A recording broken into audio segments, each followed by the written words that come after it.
ओम तत्सत्। श्रीमते रामचंद्राय नमः। ओं परमहंसा स्वादित चरणकमल चिन्मकरंदाय भक्तजनमानस निवासाय श्रीरामचंद्राय नमः। वागीसा यस्य वदने लक्ष्मीर्यस्य च भक्ष्यसि यस्यास्ति हृदये संवित् तं नृसिंहमहं भजे। विश्वसर्ग विसर्गादि नवलक्षण लक्षितं श्रीकृष्णख्यं परं धामं जगद्धाम नमामि तत्। प्रह्लाद नारद पराशर पुंडरीक व्यासंबरीश शुक शौनक भीष्मदलभ्यं रुक्मांगदार्जुन वसिष्ठ विभीषणादीन् पुण्यानिमन् परम भागवतान् नमामि। स्वयंभू नारदः शंभु कुमारो कपिलो मनु प्रह्लादो जनको भीष्म बलिर्वैयासखिर्वयम् द्वादशैते विजानीमो धर्मं भागवतं भटा गुह्यं विशुद्धं दुर्बोधं यज्ञात्वामृतमश्नुते। कल्याणानं निधानं कलिमलमथनं पावनं पावनानां पाथेयं यन्मुमुक्षो सपरिपरिपद प्राप्तये प्रस्थितस्य विश्रामस्थानमेकं कविवरवचसं जीवनं सज्जनानं बीजं धर्मद्रुमस्य प्रभवतु भजतं भूतये राम नाम। श्रीरामः शरणं समस्त जगतं रामं विना का गति। रामेण प्रतिहन्यते कलिमलं रामाय कार्यं नमः। रामात्रस्यति काल भीम भुजगो रामस्य सर्वं वशे। रामे चित्तलय सदा भवतु मे श्रीरामः त्वमेवाश्रयः। श्री सीतानाथ समारंभं श्रीरामानंदार्य मध्यमम् अस्मदाचार्य पर्यन्तं वन्दे श्री गुरु परम्परम्। वामभागे जनकतनया राजतेजस्य नित्यं भ्रातृप्रेम प्रवण हृदयो लक्ष्मणो दक्षिणे च पादयोजे पवनतनयः श्रीमुखे मन्दहासः साक्षात् ब्रह्म प्रणतवरदं रामरूपं भजेऽहम्। श्रीराम जय जय राम। श्रीराम जय जय राम। श्रीराम जय जय राम। श्रीराम जय जय राम। श्रीराम जय जय राम। श्रीराम जय जय राम। श्रीराम जय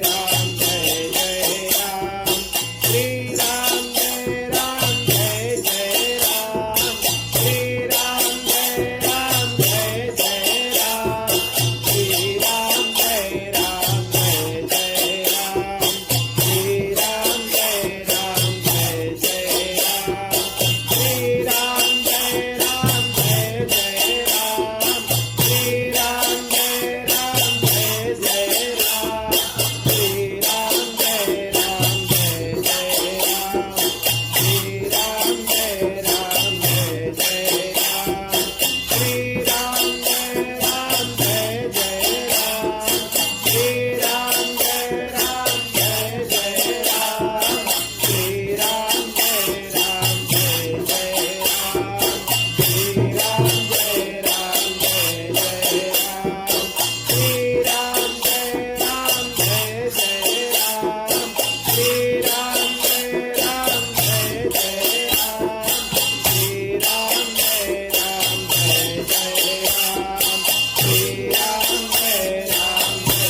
रामचंद्र की, राधावर कृष्ण चंद्र की, श्री हनुमान जी महाराज की, श्री उमा महेश्वर भगवान की, श्री लक्ष्मी नारायण भगवान की, श्रीमद् जगत गुरु आद्य रामानंदाचार्य भगवान की, श्रीमद् जगत गुरु रामानुजाचार्य भगवान की, श्रीमद् जगत गुरु द्वाराचार्य श्री अग्रदेवाचार्य जी महाराज की, श्रीमद् जगत गुरु द्वाराचार्य श्री मलुक देवाचार्य जी महाराज की, श्री पहाड़ी बाबा जी महाराज की, श्री भक्तमाली जी महाराज की, श्री सद्गुरुदेव भगवान की, त्रिलोक वंदनिया पूज्या गो माता की, जय जय श्री राधे, जय जय श्री सीताराम, हर हर महादेव। भक्तवांछा कल्पतरु भक्तवत्सल शरणागत वत्सल भगवान श्री हरिंकर महती कृपा करुणारु विशिष्ट अद्वैत सिद्धांतर चर्चा विगत 2टी पर्याय आरंभ हो जाइए। क्रमिक चर्चा विशिष्ट अद्वैत सिद्धांतर प्रथम प्रकरण अर्थपंचकर निरूपण प्रारंभ होइतिला। ए अर्थपंचक हनुमत संहिता ये ग्रंथ हूँ हनुमत संहिता अंतर्गत। हनुमत संहिता रे भगवान हनुमान को प्रश्न करुचंती अगस्त्य ऋषि। प्रश्नकर्ता भी स्वतंत्र ता सहित विलक्षण, उत्तरदाता भी विलक्षण।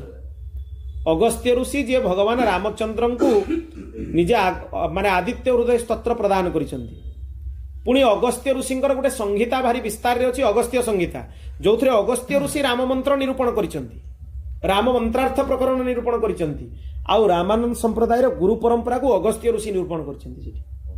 संपूर्ण शास्त्रीय मु पूर्व कही जे रामानंद संप्रदायर गुरु परंपरा वेद रे अछि। कौटी? श्री मैथिली महाउपनिषद। मु आरथर तार वर्णना भी करी माने मंत्र भी कही तार परंपरा क्रमिक परंपरा रे किए केमिति आसिले किए काहाकू को क्रम रे मंत्र देले मु ताको वर्णना भी करी। यार आहुरी विशेष प्रमाण 2 जनक ग्रंथ रे मिले, गोटे अगस्त्य संहिता आ गोटे वाल्मीकि संहिता।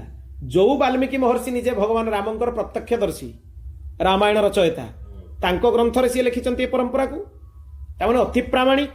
ता सहित अगस्त्य ऋषि मध्ये परंपरा को लिखिचंती, तेणु ये अति प्रामाणिक अति प्राचीन। ता भितर जो बोधायन महर्षि थिले से बोधायन महर्षि या उपरे बोधायन वृत्ति लिखिचंती पुरुषोत्तमाचार्य। ताकू आद्य रामानुजाचार्य भगवान मध्ये अनुकरण करिकि काशीरू जोटी थिला तांकर ग्रंथ ताकू आनिकि ता उपरे श्री भाष्य रचना करिचंती।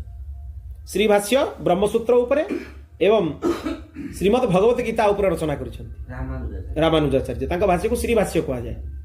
आ रामानंदाचार्य भगवान कर संपूर्ण प्रस्थान त्रयी उपरे भाष्य अछि, ताकू आनंद भाष्य कहा जाए। संपूर्ण संस्कृत देवनागरी लिपि सेटा होछि तांकर ग्रंथ।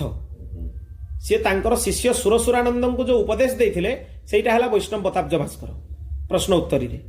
बाकी जो जेमिति आदि शंकराचार्य भगवान कर प्रश्न उत्तर मणिमाला जो तांको शिष्य मान को से जा उपदेश देइथिले से प्रश्न उत्तरटा हला प्रश्न उत्तर मणिमाला। सेही भलिया वैष्णव बताब्ज भास्कर हला प्रश्न उत्तरी। मात्र सिद्धांतर चर्चा सी आनंद भाष्य रे आचार्य चरण करिसंती। अनेक समय तांकर जेतले आनंद भाष्य ताकू बहुत लोग विरोध करिसंती। जेतले काशी रे आचार्य चरण थिले, आचार्य चरण बहुत लंबा समय थिले, 270 वर्ष ऊर्ध्व थिले। से समय विद्वान माने आसिक तांको पाखरे काशी रे कहिले जे ये ग्रंथ को आमे ग्रहण करि परिबुनी, काना आदि शंकराचार्य ता ऊपर भाष्य लिखि सारिसंती। अनेक भाष्य लेखा सरलाणी। मध्वाचार्यंकर भाष्य सेतलको सरलाणी। मध्वाचार्य वैष्णव मान भितर सब प्राचीन आचार्य। निम्बार्काचार्य भी बहुत प्राचीन आचार्य, सेमानक समय बहुत पूर्वर। तेणु एते भाष्य थाउ थाउ ए भाष्य को कहीं ग्रहण करा जिवो। जेतेबेले रामानंदाचार्य भगवान को प्रश्न करा हिची से सभारे भगवान वेदव्यास आसिक प्रकट होइछंती। प्रत्यक्ष से प्रमाण देइछंती जे तांकर भाष्य रे मु संपूर्ण संतुष्ट। काहेकि ना आनंद भाष्य रे सबु मत गुडार समन्वय करिछंती आचार्य चरण। तेणु निजे वेदव्यास जी ग्रंथर रचयिता ब्रह्मसूत्रर रचयिता हेले भगवान वेदव्यास। जेतिकी अष्टादश पुराण उपपुराण तार रचयिता भी भगवान वेदव्यास। श्रीमद् भगवत गीतार रचयिता भी भगवान वेदव्यास। उपनिषद मान को भी लिपिबद्ध करिसंती भगवान वेदव्यास। आ विष्णुंकर से अभिन्न अवतार 24 अवतार भितरु 17 नंबर अवतार हेले भगवान वेदव्यास। आम 24 अवतार स्मरण करूँ ना प्रातः काल ता भितर भी वेदव्यास व्यासंकर नाम अच्छी तेणु जितेबले ताकू भगवान वेदव्यास ग्रहण करके सभारे कही सारी जे ये संपूर्ण शास्त्रीय आउ याकू मु ग्रहण करुच्ची। श्रीमद भागवतर आधार भी आप देखु चतुश्लोकी भागवत जो भगवान नारायण ब्रह्मा को निज स्वरूपर निरूपण कले कौन कहले भगवान अहमेवासमेवाग्रे नान्यद्यत् सदसत्परम पश्चादहम जदे तच्च जो वशिष्यते सोऽस्म्यहम्। प्रथम श्लोक हे ब्रह्मा सृष्टिर आद्य काल रे मु परम सत्य रूप रे थिली सृष्टिर पालन समय मध्य मु ही परम सत्य रूप रे अछि सृष्टिर संहार हैला परे भी लय हैला परे भी मु एमती परम सत्य रूप रे थिबी मोर कौनसी क्षति माने लय हबनी किंबा सृष्टि नहीं तुमर सृष्टिकर्ता मध्य मु मते जेतेबेले इच्छा हला एकोहम बहुश्याम एक रु अनेक हेबी सेतेबेले मोर नाभि पद्मरु तुमर सृष्टि हला वर्तमान तुमे सृष्टिकर्ता भाव सृष्टि को विस्तार कर जेतेबेले नारद जाकी प्रश्न करिसंती भगवान ब्रह्मा को जे आपण तो होचंती मूल माने मूल तत्व आपण होचंती परम ब्रह्म सेणु ब्रह्मा कहले मु परम ब्रह्म नुहे जन्मायया श्रीमद् भागवत द्वितीय स्कंध जन्मायया दुर्जयया माम ब्रुवंती जगद्गुरुम जहांकर दुर्जय माया को जीति न पारि दुर्जय माने कौन जाको जीति हुएनी सबको जीति हम भगवान जोग माया को जीति हेनी आ जोग माया साधारण नुहे जाकू कई साधारण मनुष्य बा कौन भगवान को सृष्टिर प्राणी जीति जीव जोग माया भगवान अभिन्न अंग भगवती साक्षात निजे जगन्मोहिनी दुर्गा होचंती जोग माया तेणु दुर्गा को शिवंकर अंश थिबा महिषासुर विजय प्राप्त करि पारलानी जे शिव अंशी थिला साधारण मनुष्यर चर्चा ही कोठी जे माया ऊपर विजय प्राप्त करि परिबो माया जदि प्रसन्न हेबे ताहले निजे आड़ हो जिवे तांको ऊपर जदि बळ कसा जीवो सी होचंती साक्षात जतेबेले दरकार पड़िबो 10 भुजा जतेबेले दरकार पड़िबो 18 भुजा तांको संगे बळ प्रयोग करिकी केही विजय प्राप्त करि परिबोनी आउ सेही माया अछि बोली संसार चक्र आगू बढ़ुची कहीं ना मायार पर्दा जीव मान आखिरे पड़ुची चिंता करंतु जदि समस्त एकाथरे ब्रह्मज्ञान समस्त को प्राप्ति हो समस्ते संसार चक्र मुक्त हो सृष्टि ही बंद हो सब भगवत धाम जीवे तो सृष्टि चक्रटा चलिबार कारण है जोग माया समस्त चित्त उपर एमती आवरण पर्दा पकईकी रखिंट जे परम सत्य सहित परिचय है भी सत्यटा को से जानी पारु नाहंती आ सहजे कलिजुगर लोकों पाखे 4टा दोष अच्छी मंदा सुमंद मतयो मंद भाग्या उपद्रुता सुतमुनि कहते 4टा दोष कलिजुग लोकों पाखे अच्छी मंदा बहुत अलसुआ होती कलिजुगर लोक कहीं ना से चिंता करेंगे आमर जो अंतिम समय वार्धक्य आसो भगवान को डाकिबा जे वार्धक्य जो आसो टीवी खोलिकी बसिकी सब सीरियल देखिए दुनिया प्रपंच चर्चा देखिए दुनिया एपट सेपट कथा सब देखिए गोटे कथा मन रखु चित्त भितर फिडिंग करिवार बाट है 5टा इंद्रिय भारी सावधान मान आखिरे जदि कौन सी न देखा दृश्य आप देखिए ताले तुरंत तार प्रभाव जाकि चित्त उपर पड़ो आउ एते सूक्ष्म प्रभाव पड़ो आप जानी भी पारिबेनी से चित्तटा सांगे सांग सतीरु असती हो जानी पारिबेनी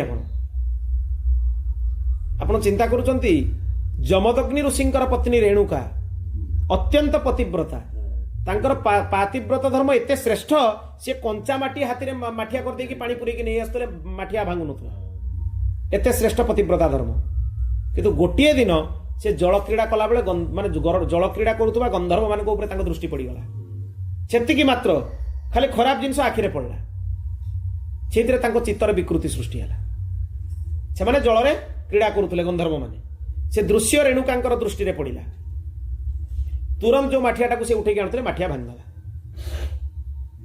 जमदग्नि ऋषि से कथा जानी पारे तुरंत चित्कार कले से रेणुका तामाने तुमर से दृष्टि जो पड़िला दृश्य तुमर पड़िला ता द्वारा सेतिकी रे तुमर पातिव्रत नष्ट होला चित्त सेतिरे चित्तर विकृति नष्ट विकृति सृष्टि होला तुरंत भगवान परशुराम को जमदग्नि आज्ञा देले जे तुम आगे तो तांकर सब पुत्र को से कहिसंती तापरे परशुराम को कहले तुम मातांकर मस्तक छेदन कर एटी 2टा कथा अछि भगवान परशुराम कहीं कथा कले आउ आज्ञा कहार पालन करा जाए ये गोटे सन्देह आसब ना जदि आपण मानकर पिता आपण शरीर पिता आपको कहे ये भूल करेंगे बिल्कुल करणीय नुहे ताले दीटा नियम केमती हम जमदग्नि जदि कहते करणीय सी हूँ परशुराम पिता साधारण मनुष्य पिता कहले कहीं करणीय नुहे कहीं परशुराम भल भाव जानी मोर पिता जमदग्नि समर्थ महापुरुष समर्थ महापुरुष जो आज्ञा देवे ताकू जदि पालन करा जाए ता द्वारा जीवर क्षति हुएनी कहीं ना सी जानते ये जदि आज्ञा दौरान बंचाइबार भी क्षमता आंकर अच्छी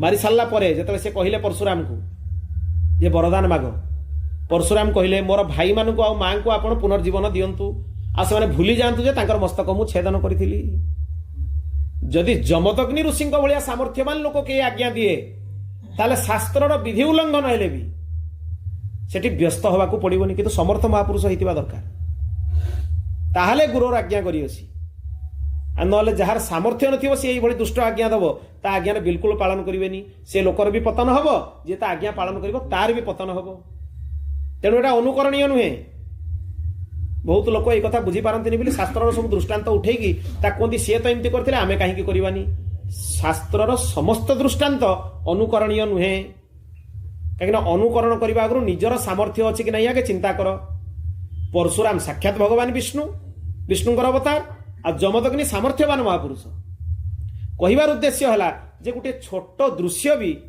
आपण जीवन को बर्बाद कर दे पारे छोट दृश्य भी कान रे गोटे खराब जिनिस जदि श्रवण हो गला सेतिके आपण चित्तरे व्याघात सृष्टि हो पारे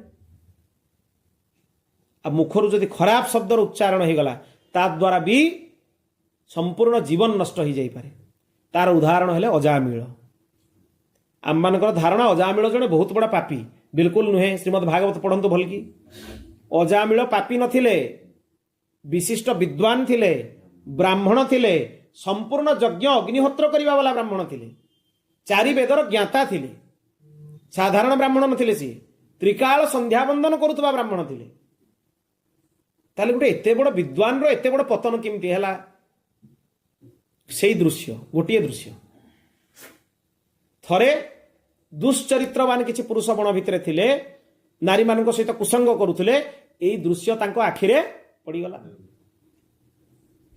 विशाल विद्वान थिले समिध आने जाइए समिध आने जाइए यज्ञ करेंगे बोली किंतु ये दृश्य तांको आखिरे पड़गला एतिकी मात्र के तांको चित्तरे व्याघात सृष्टि है चित्त विकृति होगला तापरे एते बड़ विद्वान है कि शास्त्र मानकर विद्वान है कि भी कुसंग आरंभ है घरे आनिकी बेसिया मान रखा आरंभ कले निजर अधिकृता पत्नी को परित्याग कले घोर दुष्कर्म रत हेले तापरे बहुत दया होगला साधु मानकर ऊपर तेणु साधु मैंने जो आसिले कहले तुम पुत्र नाम तुम्हें नारायण रख अंतत पक्षे पुत्र नाम उच्चारण करने बाहाना नारायण नाम उच्चारण करके तुम कल्याण हो आ भी है भागवत में आपण मैंने षष्ठ स्कंधर कथा शुणी किंतु अजामिलर पूर्व जीवन भी जानिबा दरकार अजामिल पूर्वर महापापी नथिले अजामिल विद्वान थिले गोटे दृश्य तांको जीवन को नष्ट करदेला केवल गोटे दृश्य तेणु जी साधक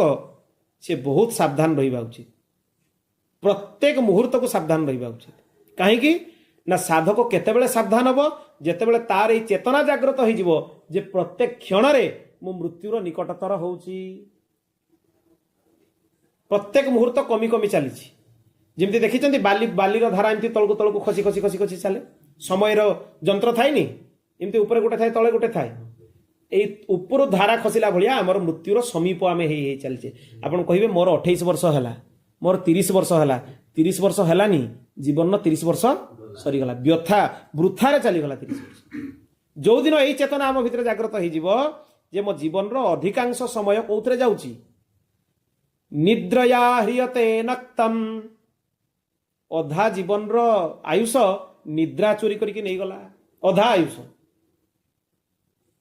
आ दिन कुटुंब भरणे नवा निजर पेट पोषिबा पई घर लोक पोषिबा पई मोर दिवा चलीगला ताले भगवत स्मरण मु केतेबेले करिवि जोथि पई मु आसीछि से स्मरण मु केतेबेले करिवि चिंतन केतेबेले करिवि प्रकृत में यही कार्य मुझे करने आसनी। हाँ आउ गोटे बहुत बड़ भ्रांत धारणा यहाँ भी जानी था पेट पोषापी करा कम को कर्म कह जाए ना। बहुत स्पष्ट भाव में कथा शास्त्र मान माने सिद्धांत जानिक रखु जोठ भी शास्त्र माने आज्ञा देते कर्मर आज्ञा कर्म शब्दर अर्थ है भगवत उपासना ना कि पेट पोषा से कर्म नुहे सी हूँ कार्य से कार्य जीव कार्य आ कर्म भितर तफात अच्छी कहीं मुझे बुझे दूसरी भगवान ही उदाहरण दे दूची श्रीमद भगवत गीता 16 अध्याय भगवान कहते अंतिम श्लोक तस्मात् शास्त्र प्रमाणं ते कार्या कार्य व्यवस्थित ज्ञात्वा शास्त्र विधानोक्तम कर्म कर्तुर्मिहार्हसि। भगवान कहते शास्त्रर विधि विधान जानिकी कार्य आउ कर्म कर। जदि कार्य आउ कर्मर अर्थ समान ही था व्याकरण दृष्टि समान अर्थबोधक शब्द गोटे वाक्य दी थर रही पारे। यदि कार्यर अर्थ जहाँ कर्मर अर्थ से भगवान से गोटे वाक्य दीटा शब्द कहीं कहले अति साधारण कथा कहले कार्य भी कर आउ कर्म भी कर। भगवत उपासना है कर्म आ निजर पेट पोषिबार काम है कार्य। कार्य कर किंतु शास्त्रीय विधान रे कर माने रोजगार करिवार बाटटा भी संपूर्ण शास्त्रीय होइतिबा दरकार। द्वितीय कर्म कर ताहा भी शास्त्रीय पद्धति रे कर अर्थात भगवत उपासना कर किंतु जोटा शास्त्र जो पद्धति रे वर्णना करिसेंती सेही पद्धति रे कर। निजर अधिकार भितर करबा उचित। जमिति आजिकाली गोटे बहुत बड़ जिनस फैशन है जो मंत्र जोठू पाइले बाहर करवा जप करवा जो जिनस जोठू मिलला काढ़ा जपिवा। गोटे कथा मन रखु विद्या दुई प्रकार गोटे मनमुखी विद्या आ गोटे गुरुमुखी विद्या। मनमुखी विद्या केबे साध्य हुएनि कि केबे काहारी सिद्ध हुएनि। हाँ उत्पाताय कल्पते मुझे विद्वान लोक सामने बसले मन पड़ो भल कथा उत्पाताय कल्पते। जदि मनमुखी विद्या हम जदि मन को मन कई किसी साधन करने आरंभ कर तार उत्पात प्रारंभ हम माने तार उल्टा फल इतिहास पुराण वेद शास्त्र एमानकर विधि विधान बिना यदि मनमुखी साधन हम मनमुखी उपासना हम जदि भगवान को चरण रे भक्ति जागृत न ताहा भी अहेतु की हाँ जदि है उत्पात हम आ कौन। तेणु भारी सावधान जे जो कार्य आम देकी होउची जो कर्म आम देकी होउची से शास्त्र विधि भितर हवा उचित। तेणु मनमुखी विद्या नुहे गुरु जेतेबेले गोटे जिनसर निर्देश दियंती कौन सी साधक को से भारी सावधान हो उचित जे गुरु खाली निर्देश दौ नाहंती सी आज्ञा पालन करने से निर्देश सहित सामर्थ्य भी दे दियंती। जेते पर्यंत गुरु ताको उपदेश न करिसंती आपण चेष्टा कले भी देखिबे से साधन आपण को देखि हबनी। आ जेतले गुरु को मुखरु बाहर जीवो जे तुमे एटा करो करि परिबो से खाली आज्ञा देलेनी सेटा करिबा पई तांकर बाणी द्वारा सेतरे सामर्थ्य भी से दे देले आउ से जिंस अटकीबोनी से जिंस निरंतर चलिबो। सेटा हला गुरुमुखी विद्या। तेणु विद्या गुरुमुखी हवा उचित। आचार्य जो जिनसर उपदेश करिवे एमिति तो वैष्णव मान भितर एया भी विधान अछि जे नाम जप भी मन इच्छा करबा उचित नुहे। जो नामटा गुरु निर्देश देवे जे एई नाम रो जप कर नाम तो भगवान कर सब समान सेतरे भेदभाव नहीं किंतु गुरु जो नाम रो निर्देश देवे जे एई नाम को जप कर ताले ता सहित कृपाटा जोड़ी जाए विशेष कृपा जोड़ी जाए गुरुंकर कृपा जोड़ी जाए ताले से साधन रो फल आउरी बहुत गुणा अधिका हो जाए बहुत गुणा बढ़ी जाए। तेणु भगवान निज स्वरूपर वर्णना ब्रह्मा को शुणीदेले। ब्रह्मा कहते जे यांकर मायारे लोक मोहित होइकि मते डाकुचंती जगत गुरु मु जगत गुरु नुहे मु सृष्टिकर्ता नुहे मोर भी लय हो तांको भितरे क्या एमती अनेक ब्रह्मांडर ब्रह्मा को भगवान देखई देइचंती काहारी बुद्धि सेठी काम करेनी। आ त्रिपात विभूति भगवत धाम रे ब्रह्मांकर भी प्रवेश नहीं। आ ब्रह्मांक कथा तो छाड़ंतु ब्रह्मांकर प्रवेश नहीं सेठी मनुष्य मात्र तो बहुत दूर रे। मु पूर्व पर्याय आलोचना भी करी जे भगवती महालक्ष्मी करुणारू त्रिपात विभूति वैकुंठरू भगवान आसिक अर्चा अवतार होगी सहज हो गले। केवल भगवती महालक्ष्मी करुणा जीव मान ऊपर करुणा कहीं सी होती आचार्या गुरु परंपरा रे श्री जानकी श्री राधा श्री महालक्ष्मी माने गुरु परंपरा रे आसंती तांको देकी मंत्र आसीची। तेणु जीव उपर तांकर बहुत करुणा आ सी न रहिले ए जीव भगवान कौन सी प्रकार योग्य हो पारिबनी।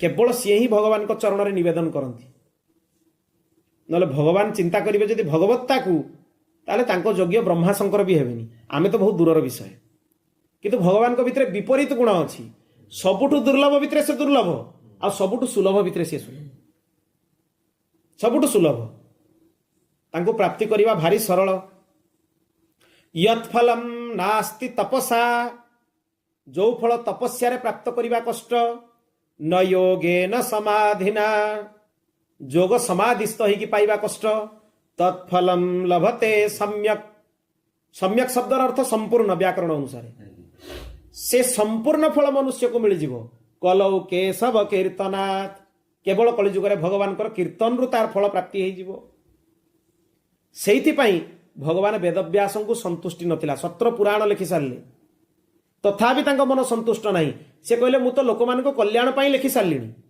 काहेकि संतुष्टि नहीं ना जो मूल कथा कहवा कथा कलिजुगर लोक मान को कल्याण पई मते लागु जे गुडा अन्य पुराण मानकर जदियो देइची पूरा एते दृढ़ भाव रे देइनी सेति पई अंतिम कृति श्रीमद् भागवतर रचना हैला आ श्रीमद् भागवत जहाँ कही दिया से शेष आ श्रीमद् भागवत लिखिला पळे व्यासदेव तांको कलम रखी दैछन्ति आ किछि लिखि नान तापर अंतिम कृति हैला भगवान वेद व्यासंकर श्रीमद् भागवत वेद उपनिषद समस्त पुराण रचना कले श्रीमद् भागवत रचना परे तं नमामि हरिम परम कलम रखी दैछन्ति आ किछि लिखि नान सेटा अंतिम आ सेतरे से एकथा भी सुखदेव जी महाराज कहउचन्ति राजा परीक्षितंकु जे हे राजन श्रवण करा ही परिबो भगवान को पाइबा पई तीनटा बाट श्रवण कीर्तन स्मरण तीनटा मार्ग अछि किंतु तथापि जदि तुमे पचारिबो गोटिए मार्ग कोन जोगी नाम नृपनिर्णीतम हरेर नामानुकीर्तनम मु तीनटा भितर जदि काटी देकी गोटे करिवि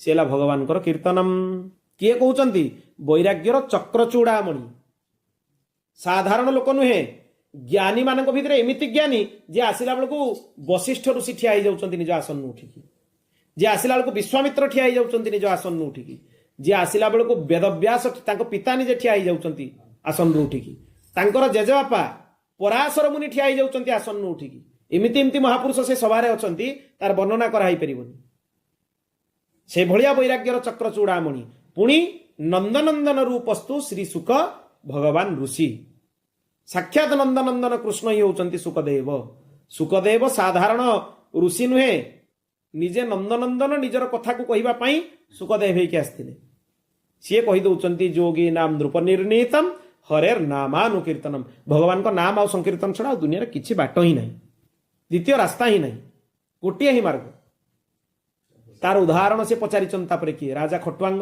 पूर्व भी आलोचना करिछि खटवांग पाखरे मात्र अंतिम 2 घड़ी समय थिला इंद्र तांको कहिले 2 घड़ी माने 48 मिनिट गोटे घड़ी 24 मिनिट 2 घड़ी हला 48 मिनिट सेतिकी समय भितर से आसिकी तांको पुत्र दीर्घबाहु को सिंहासन ने बसैकी निज कल्याण मार्ग प्रशस्त कर देले केवल भगवान नाम संकीर्तन आ द्वितीय बाट किछि नै तेणु जेतेबेले निज स्वरूपर वर्णना कर सारे ताको ब्रह्म वर्णना बोली कह जाए तापर जीवर वर्णना कराई जीव किए मायार वर्णना कराई प्रकृति शेषरे भक्तिर मार्ग कौन तार वर्णना कराई चतुश्लोकी रे तेणु भागवत अनुसार विशिष्ट अद्वैत सिद्धांत सिद्ध हो गला तेणु संपूर्ण शास्त्रीय अन्य ग्रंथ तो बहुत जगह अच्छी आमे पूर्व पर्याय रे 5टा प्रश्न शुणिथिलु 5टा प्रश्नरु प्रथम प्रश्न थिला प्राप्यंकर स्वरूप कौन प्राप्य माने भगवान स्वरूप कौन आउ भारी भगवान कृपा ठीक एकादशी तिथि दिन ही भगवत चर्चा आसिला प्रश्न रे विस्तार रे भगवान सब लीला तांकर गुण को गान करिकी वाणी भी पवित्र हला कर्ण भी पवित्र हला द्वितीय प्रश्न थिला प्राप्तांकर स्वरूप कौन प्राप्ता माने जीव जे प्राप्त करिबा पई चाहूची जीवर स्वरूप कौन तृतीय प्रश्न थिला प्राप्ति करिवार उपाय कौन को उपाय अवलंबन करने उचित जीवन सारा आउ चतुर्थ उपाय थिला प्राप्तिर फल कौन पंचम प्रश्न थिला प्राप्तिर विरोधी तत्व कौन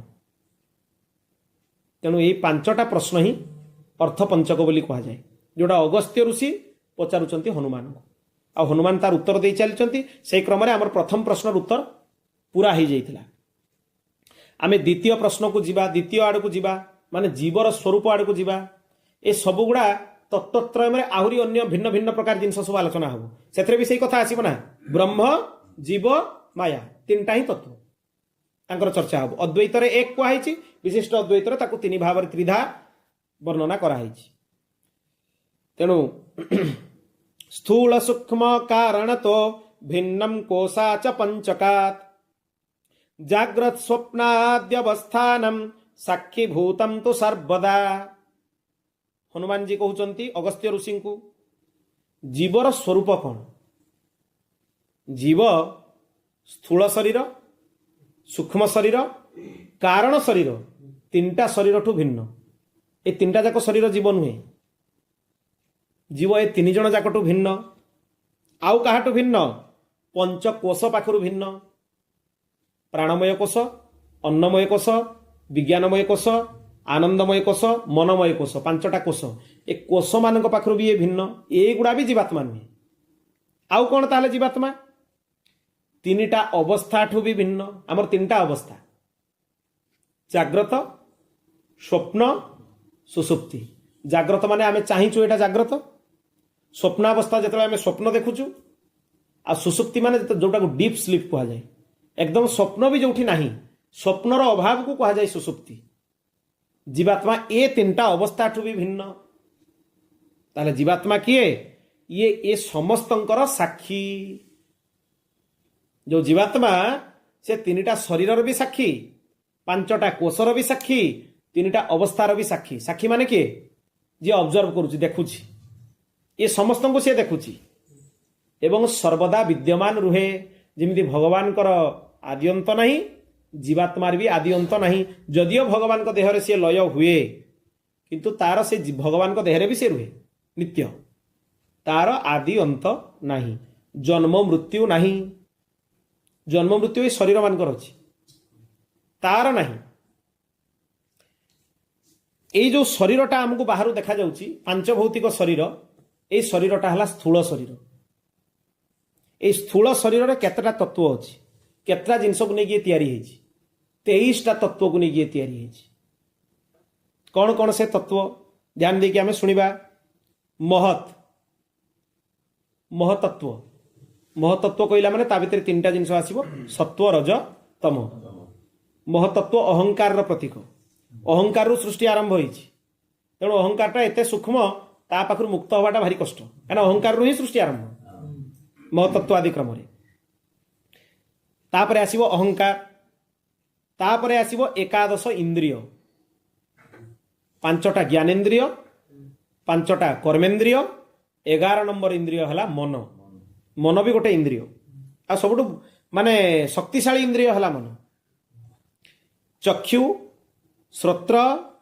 त्वक माने चर्म रसना अर्थात जिह्वा घ्राण बाक बाक माने बाणी पाणी पाणी अर्थ हाथ पाद पायु और उपस्थ अर्थात मूत्रेन्द्रिय एवं ता सहित गुहेन्द्रिय एतिकी 5 5 10 मिसिले ये हो गला 10 इंद्रिय 5 ज्ञानेन्द्रिय और 5 कर्मेन्द्रिय 11 नंबर इंद्रिय होची मन मन ये 10 जन को नियंत्रण करे मन होची एमानकर नियंत्रण कर्ता तापरे पंच प्राण पांचटा प्राण अच्छी शरीर रे प्राण अपान व्यान उदान समान पांचटा प्राणंकर समाहार आम शरीर भितर पांचटा जाक अच्छी कौ जगार कौ प्राणर आवश्यकता पड़े पांचटा वायु भली एमाने रहिचंती प्राण गुड़ाक तेणु आम से गुड़ा जानी प्राण वायु जो नौचे आम कौटा छाड़ुचे कौटा अपान कौटा प्राण ता भितर सबू ता भितर भी व्याख्या कराई आउ ता सहित किए रहिचंती पंचभूत पृथ्वी जल अग्नि वायु आकाश एतिकी मिसिगले ये हूँ 23 यही 23 तत्व आमर स्थूल शरीरटा तैयारी जार नष्ट हवा को मृत्यु बोली कह जाए यही शरीरटा को छाड़ी जीवाटा है आम मृत्यु बोली नाम दिया हुए किंतु सनत सुजातीयम बोली महाभारतर गोटे अवशेष अच्छी जेतेबेले धृतराष्ट्र पचारिचंती प्रश्न तांको विदुर उत्तर दउतले नीतिशास्त्र आगे बुझाई विदुर नीति कह जाए जोटा एवं भी पिला पाठरे पढ़ा हो संस्कृत पिला पाठरे पढ़ा जाए विदुर नीति तापर जो धर्म विषयक प्रश्न करिसेंती विदुर कहले मु दासी पुत्र शास्त्र वाचन रो अधिकार मोर नहीं जदियो भल कथा कहा जाई परिबो किंतु शास्त्र वाचन रो अधिकार पई किछि शास्त्रीय विधान अछि आ सी तार ज्ञाता सबु तांको जणा विदुर निजे धर्मराज युधिष्ठिर जीए विदुर सीए से समान जमराज अवतार से माने सबु तांको जणा किंतु से कहले मु उपदेश करबा पई योग्य नुहे तेणु सी सनत सुजात ऋषि को स्मरण करिसेंती सनत सुजात ऋषि आसिक धृतराष्ट्र को उपदेश करिसेंती महाभारत भितर अच्छी केतल समय मिलले यही सिद्धांत चर्चा भितर ताकू भी आलोचना करवा सनत सुजातीयम ता उपरे आदि शंकराचार्य भाष्य भी अच्छी सनत सुजातीयम उपरे सनत सुजात महर्षि मृत्युर सत्ता को ही स्वीकार करना से मना कले मृत्यु ही नहीं आलस्य ही मृत्यु ताठू बड़ मृत्यु आ किसी न हो पारे ये हूँ उक्ति यही शरीर भितर आउ एक शरीर अच्छी ताकू कह जाए सूक्ष्म शरीर सूक्ष्म शरीर जेहेतु ता ना सूक्ष्म ताकू देखिबा पई भी कष्ट मनीषर चिंताधारा भारी विचित्र मनीष जुक्ति करती जे आमे जो जिनस देखि पारनु तार स्थिति नहीं अरे दुनिया रे अनेक जिनस अच्छी तुम देखि पारनु जंत्र लगेले भी देखि पारिबनी अणुजीव को देखि दउछ जंत्र द्वारा देखि पारुछ वायु को देखि पारुछ जंत्र द्वारा देखि पारुछ जो थे जीवन स्थित होगी रही जहाँ प्रत्येक निश्वास अनुभव करुच ताको देखुच कहीं देखी पारुच न देखिले भी तार सत्ता को समस्ते विश्वास करुचन ना नहीं मनीषर स्थिति बहुत संकीर्ण बहुत लिमिटेड तार रेंज बहुत लिमिटेड शब्द शुणा कथा शुणला बेलू कही सारा जे एतिकी हरजोर तलक शुणी पारिबनी एतिकी हरजोर उपरको शुणी पारिबनी ताले आम कानर भी गोटे लिमिट अच्छी ता तल गुड़ा शुणी पारिबनी किंतु विचार करंतु भगवान को सृष्टि एमती जीव अच्छा तल शब्द गुड़ा शुणी पारिबे ऊपर शब्द गुड़ा भी शुणी पारिबे विज्ञान में पढ़ा होची पिलांको पाठरे 9 क्लास बही रे ध्वनि विषय रे पढ़ा होची बादुड़ी रो शुणिबा आमटू अधिक से शुणी पारुची अल्ट्रासोनिक साउंड इन्फ्रासोनिक साउंड आमे शुणी पारनु भगवान को सृष्टि रे एमती एमती प्राणी अछंती जो जिनस आमको देखा जायनी अथच सेमान को देखा जाए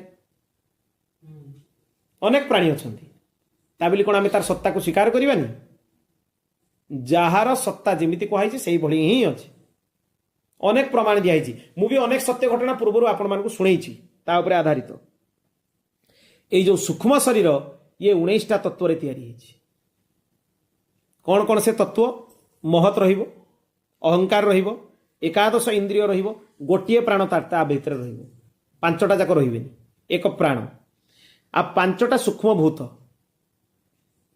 पंच जो भूत आमे देखुचे पृथ्वी जल अग्नि वायु आकाश एमान को नहीं रचित किंतु एमान सूक्ष्म तत्व गुड़ा सी नहीं तेणु ताना सूक्ष्म शरीर स्थूल शरीर रे स्थूल रहिबो सूक्ष्म माने सेटा एपिआर करिवो आ एटा एपिआर करिवोनी तार सूक्ष्म जिंस गुड़ा को निया ए 19टा जिंस रे ये तयारी एवं जेतेबेले मातृगर्भ रे जीव प्रवेश करे से सूक्ष्म शरीर ता सांगरे नहीं की प्रवेश करे सूक्ष्म शरीर मृत्यु परे नष्ट हुए नहीं एगुड़ा भारी रहस्य विषय जानिबा उचित एगुड़ा ये केतेबेले नष्ट हुए जदि प्रलय हब नष्ट हब नहले जदि भगवत प्राप्ति हब मोक्ष हब ताले नष्ट हब नहले सूक्ष्म शरीर केबे भी नष्ट हुए नहीं ता माने आमे आम पूर्व जन्म रे जहा थिले जो सूक्ष्म शरीर थिला सेही शरीर को नेकी आमे बुलुचे स्थूल शरीर चेंज हेछि परिवर्तित हेछि किंतु सूक्ष्म शरीर परिवर्तन हेइनी कारण शरीर तो आहुरी भयंकर प्रलय काल भी गोटे शरीर अच्छी जोटा नष्ट हुए सेटा हला कारण शरीर से ताठू आहुरी सूक्ष्म से किमती नष्ट हम ताले जेतेबेले भगवत प्राप्ति हम केवल भगवत प्राप्ति से नष्ट हम अन्यथा जदि प्रलय काल पर्यंत भी गोटे जीवर भगवत प्राप्ति न होईची से कारण शरीर नष्ट हम नहीं से पुणी सृष्टि आरंभ बेलू से कारण शरीर नहीं आसो सूक्ष्म नष्ट हो कारण शरीर नष्ट हेनी से कारण सहित शरीर ता सहित आउ थे आसो प्रलय हो गला सब जीव लीन हो गले पुणी सृष्टि आरंभ हम जो आरंभ हम से पूर्व कारण शरीर को सी नहीं आसो कारण तार भगवत प्राप्ति हैनी भगवत प्राप्ति हेले ही 3टा शरीर मुक्ति हम गोटे लोक आ 3टा शरीर मुक्त नहेला जाए भी भगवत प्राप्ति असंभव परस्पर परिपूरक 3टा शरीर मुक्ति हेले भगवत प्राप्ति हम पुणी एक कथा भी कह भगवत प्राप्ति हवा परे ही कारण शरीर आदि जेते रहिले एमानकर नष्ट ये तीन प्रकार शरीर किंतु जीवात्मा ये तीन प्रकार शरीर टू भिन्न एमाने जो तीनटा शरीर सी जीवात्मा नुहे आम जोटा को देखुचे यहाँ हूँ खोलपाटा यहाँ हूँ गोटे माने वस्त्र जिमती बासांसी जीर्णा निजथा विहाय न्यन्यानि संजाति नवानि देहि तथा शरीराणि विहाय जीर्णा जमी भगवत गीतार कहुई बासांसी जीर्णानि यथा विहाय नवाति गृणानि नरोपराणि तथा शरीराणि विहाय जीर्णा न्यन्यानि संजाति नवानि देहि जमी आमर लुगा गोटे अपरिष्कार हो गला आम धोई दौचे ए शरीरटा लुगा भलिया जितेबाला शरीर रूपक लुगाटा अपरिष्कार हो जीवात्मा ए लुगाटा को छाड़ी आ गोटे लुगा जाकि धोई एमती बारंबार अनेक जीवजंतु हे आमको मनीष जन्म मिली आउ ए जन्म भी ना ना लास्ट नुहे यही जन्म भी जदि निजर माने भगवत प्राप्तिर मार्ग को आम प्रशस्त न करिबा आठू भयंकर दुर्गति आमर हम कौ जोनि जन्म मिल से कथा कही हम ना बिल्कुल कही हेनी आम जीवजंतु हवा कि पोकजोक हवा कि कीटपतंग हवा आ भारी दुखर विषय जे मनुष्य शरीर छड़ा अन्य शरीर में भगवत प्राप्ति कौन साधन भी कर केवल मनुष्य शरीर भगवान एमती रखिंट 84 लक्ष प्राणी भितर प्राणी मानकर संख्या है 84 लक्ष तार भी संख्या अच्छी केते प्रकार दृष्टिगोचर होती केते प्रकार दृष्टिगोचर होना आधुनिक विज्ञान एत उन्नत नुहे जे सब जिन गुड़ा एत पर्यंत खोज कर सारी सी जी कर बहुत निम्नमानर बहुत क्षुद्र से बाट पर्यंत से पहुंची पारिनी जो मार्ग ऋषिमुनि मैंने प्रशस्त कर देकी जाइछंती तांकर विधान को आधुनिक विज्ञान स्पर्श भी करि पारिनी वर्तमान पर्यंत स्पर्श करि पारिनी सेथिपाई अब्दुल कलाम शुणिथिले आपण बहुत बड़ वैज्ञानिक संपूर्ण भगवत गीता जीवन सारा पाठ करछंती संपूर्ण गीता जीवन सारा पाठ करछंती जन विराट महापुरुष थिले से कहले अत्युक्ति होबनी रुद्र वीणा से बजाउथले साधारण वीणा बजेबा लोक आजकल मिलु नांती रुद्र वीणा भारी कष्ट बजेबा तार आकार भी बहुत विराट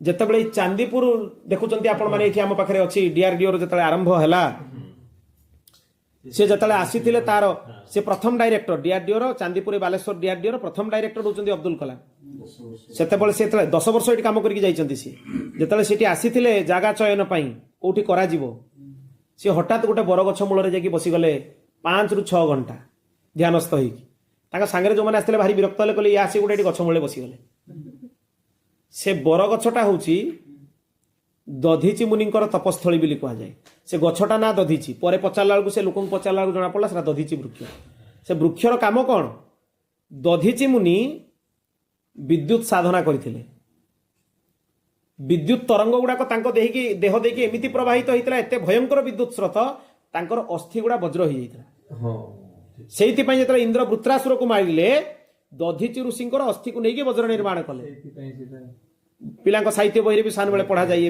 विषयटा से दधीची मुनि देह दान करते अस्थि वज्र निर्माण करके इंद्र वृत्रासुर को मारी ए वज्रर विद्या आ क्षेपणास्त्र विद्या पाखापाखि सामान क्षेपणास्त्र विद्याटा भी गोटे प्रकार वज्रर विद्या अग्नि सी अग्नि क्षेपणास्त्र प्रथम छाड़ाई भी जानी दरकार आपण अग्नि क्षेपणास्त्र प्रत्येक जिनिस प्रत्येक तत्व से गछ मूल बसिक प्राप्त कले ध्यान बल मिलला आउ सी सेतिकी स्तर बोली दधीची ऋषिंकर से स्रोतटा जो एनर्जी स्रोत ताको से ग्रहण कर पारे आ सहित से विद्याटा भी से भितर प्राप्त है सी बाहर क्षणी तुरंत तार जो जिन करवा कथा कम तार डायग्रामेटिकल कम सब कम करदे गले आ से कहले जतले एठी कराजिवो डीआरडीओ ए गछटी को काटिबोनी आज भी से गछ अछि दधीची वृक्ष पाख लोक पचारा बुझे से वृक्षर ना दधीची वृक्ष तेणु आपण देखिए चंद्रयान करागला यार वर्णना वायु पुराण रे चंद्रमंडल एत विस्तार वर्णना अच्छी आउ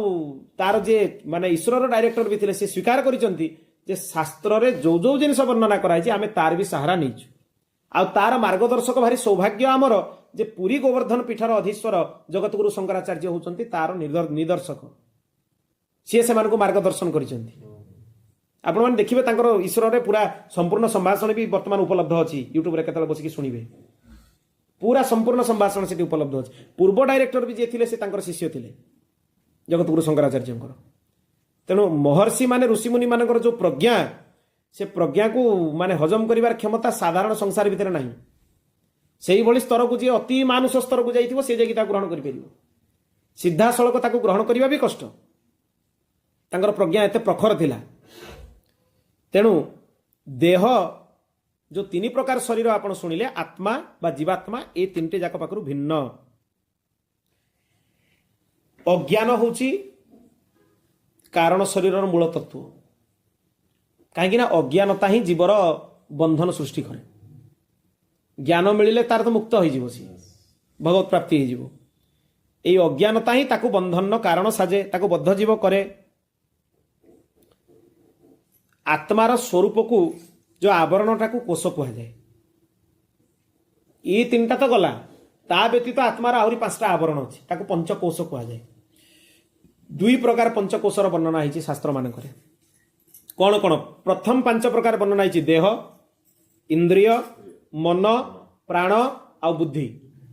ये 5टा हूँ 5टा कोश। ये किसी किसी जगह वर्णना कराई। आउ किसी जगह ये कथा वर्णना है तैत्तिरीय उपनिषद आदि वर्णना है अन्नमय कोश, तापर अन्नमय कोश शरीर, ताठू ऊर्ध्व को जीवे प्राणमय कोश, ताठू सूक्ष्म, ताठू भितर को जीवे मनमय कोश, ताठू सूक्ष्म, तापर जीवे विज्ञानमय कोश। विज्ञानमय कोश होची जीवात्मा, से मनठू सूक्ष्म, ताठू सूक्ष्म है आनंदमय कोश, आनंदमय कोश है परमात्मा। तेणु तैत्तिरीय उपनिषद ये 5 प्रकार कोशर भी वर्णना करा जायछि। 3टा अवस्था जाग्रत, स्वप्न, सुसुप्ति। 3टा शरीर 3टा अवस्था काम करती। एक कथा भी बुझी नवा उचित। जिते आम चाहचु जाग्रत अच्छु से स्थूल शरीर काम करे, से समय कारण और सूक्ष्म शरीर काम करती। स्वप्नावस्था आम निजको देखू, आम गोटे कम करुचु क्या सागर कथा हो कि करुचु, आम तो शोची, स्थूल शरीर तो शोची, कम किए कर सूक्ष्म शरीर काम करे स्वप्नावस्था। ताले स्वप्न सहित सूक्ष्म शरीर संयोग अच्छी। जितेबाला आम सुसुप्ति अवस्था को पलैबा, जोटा को डीप स्लीप कहुच्छी, से अवस्था स्थूल भी शोला, सूक्ष्म भी शोला, केवल कारण शरीर काम करे। कारण शरीर केवे निद्रा जाए, तार विश्राम नहीं। कारण शरीर सुसुप्ति अवस्था काम करे। ये 3टा शरीर 3टा अवस्था संगे लगिकी अच्छा। किंतु जीवात्मा ये 3 जण जाक पाखु भिन्न। जितेबाला एथुरु मुक्त हुए ताकू जाकि तुरीय स्थिति प्राप्त हुए, ताकू तुरीय स्थिति कह जाए। चिदानंदमयम नित्यम दिव्य विग्रह संयुतम अखंडैक रसंचैव कैशोरे वयसि स्थितम द्विभुजम सत्व संपन्न मीश सेवा प्रयोजनम प्रभोर्नियाम्यम शेषत्वम ज्ञातव्यम स्वस्वरूपकम। हनुमान जी कहउचंती ताले शरीर जीवात्मा कौन? ये चिदानंदमय। चित सबुबले तार स्थिति रही, आ सहित कौन? आनंदमय। संसार कौन सी परिस्थिति ताको स्पर्श करि नाही। आमे निज को ही चिन्हने। वर्तमान आमे जहाटा को निज बोली भावुछे एटा निज नुहे। जदि निज होई थांता ताले सी तो पड़ी रही। मृत्यु पर लोक कहउचंती सी चलीगले। कौनटा चलीगला?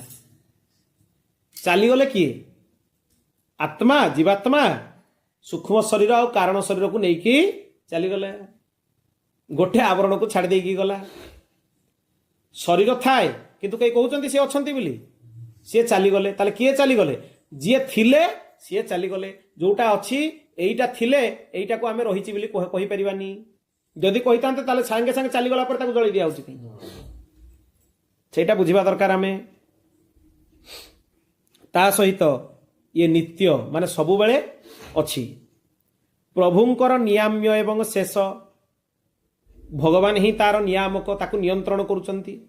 आ शेष अर्थात अंश, ये भगवान कर ही अंश। तार स्वतंत्र सत्ता नहीं, भगवान कर अधीन। जीवात्मा सबले बुझी नवा उचित। जीवात्मा ही परमात्मा नुहे।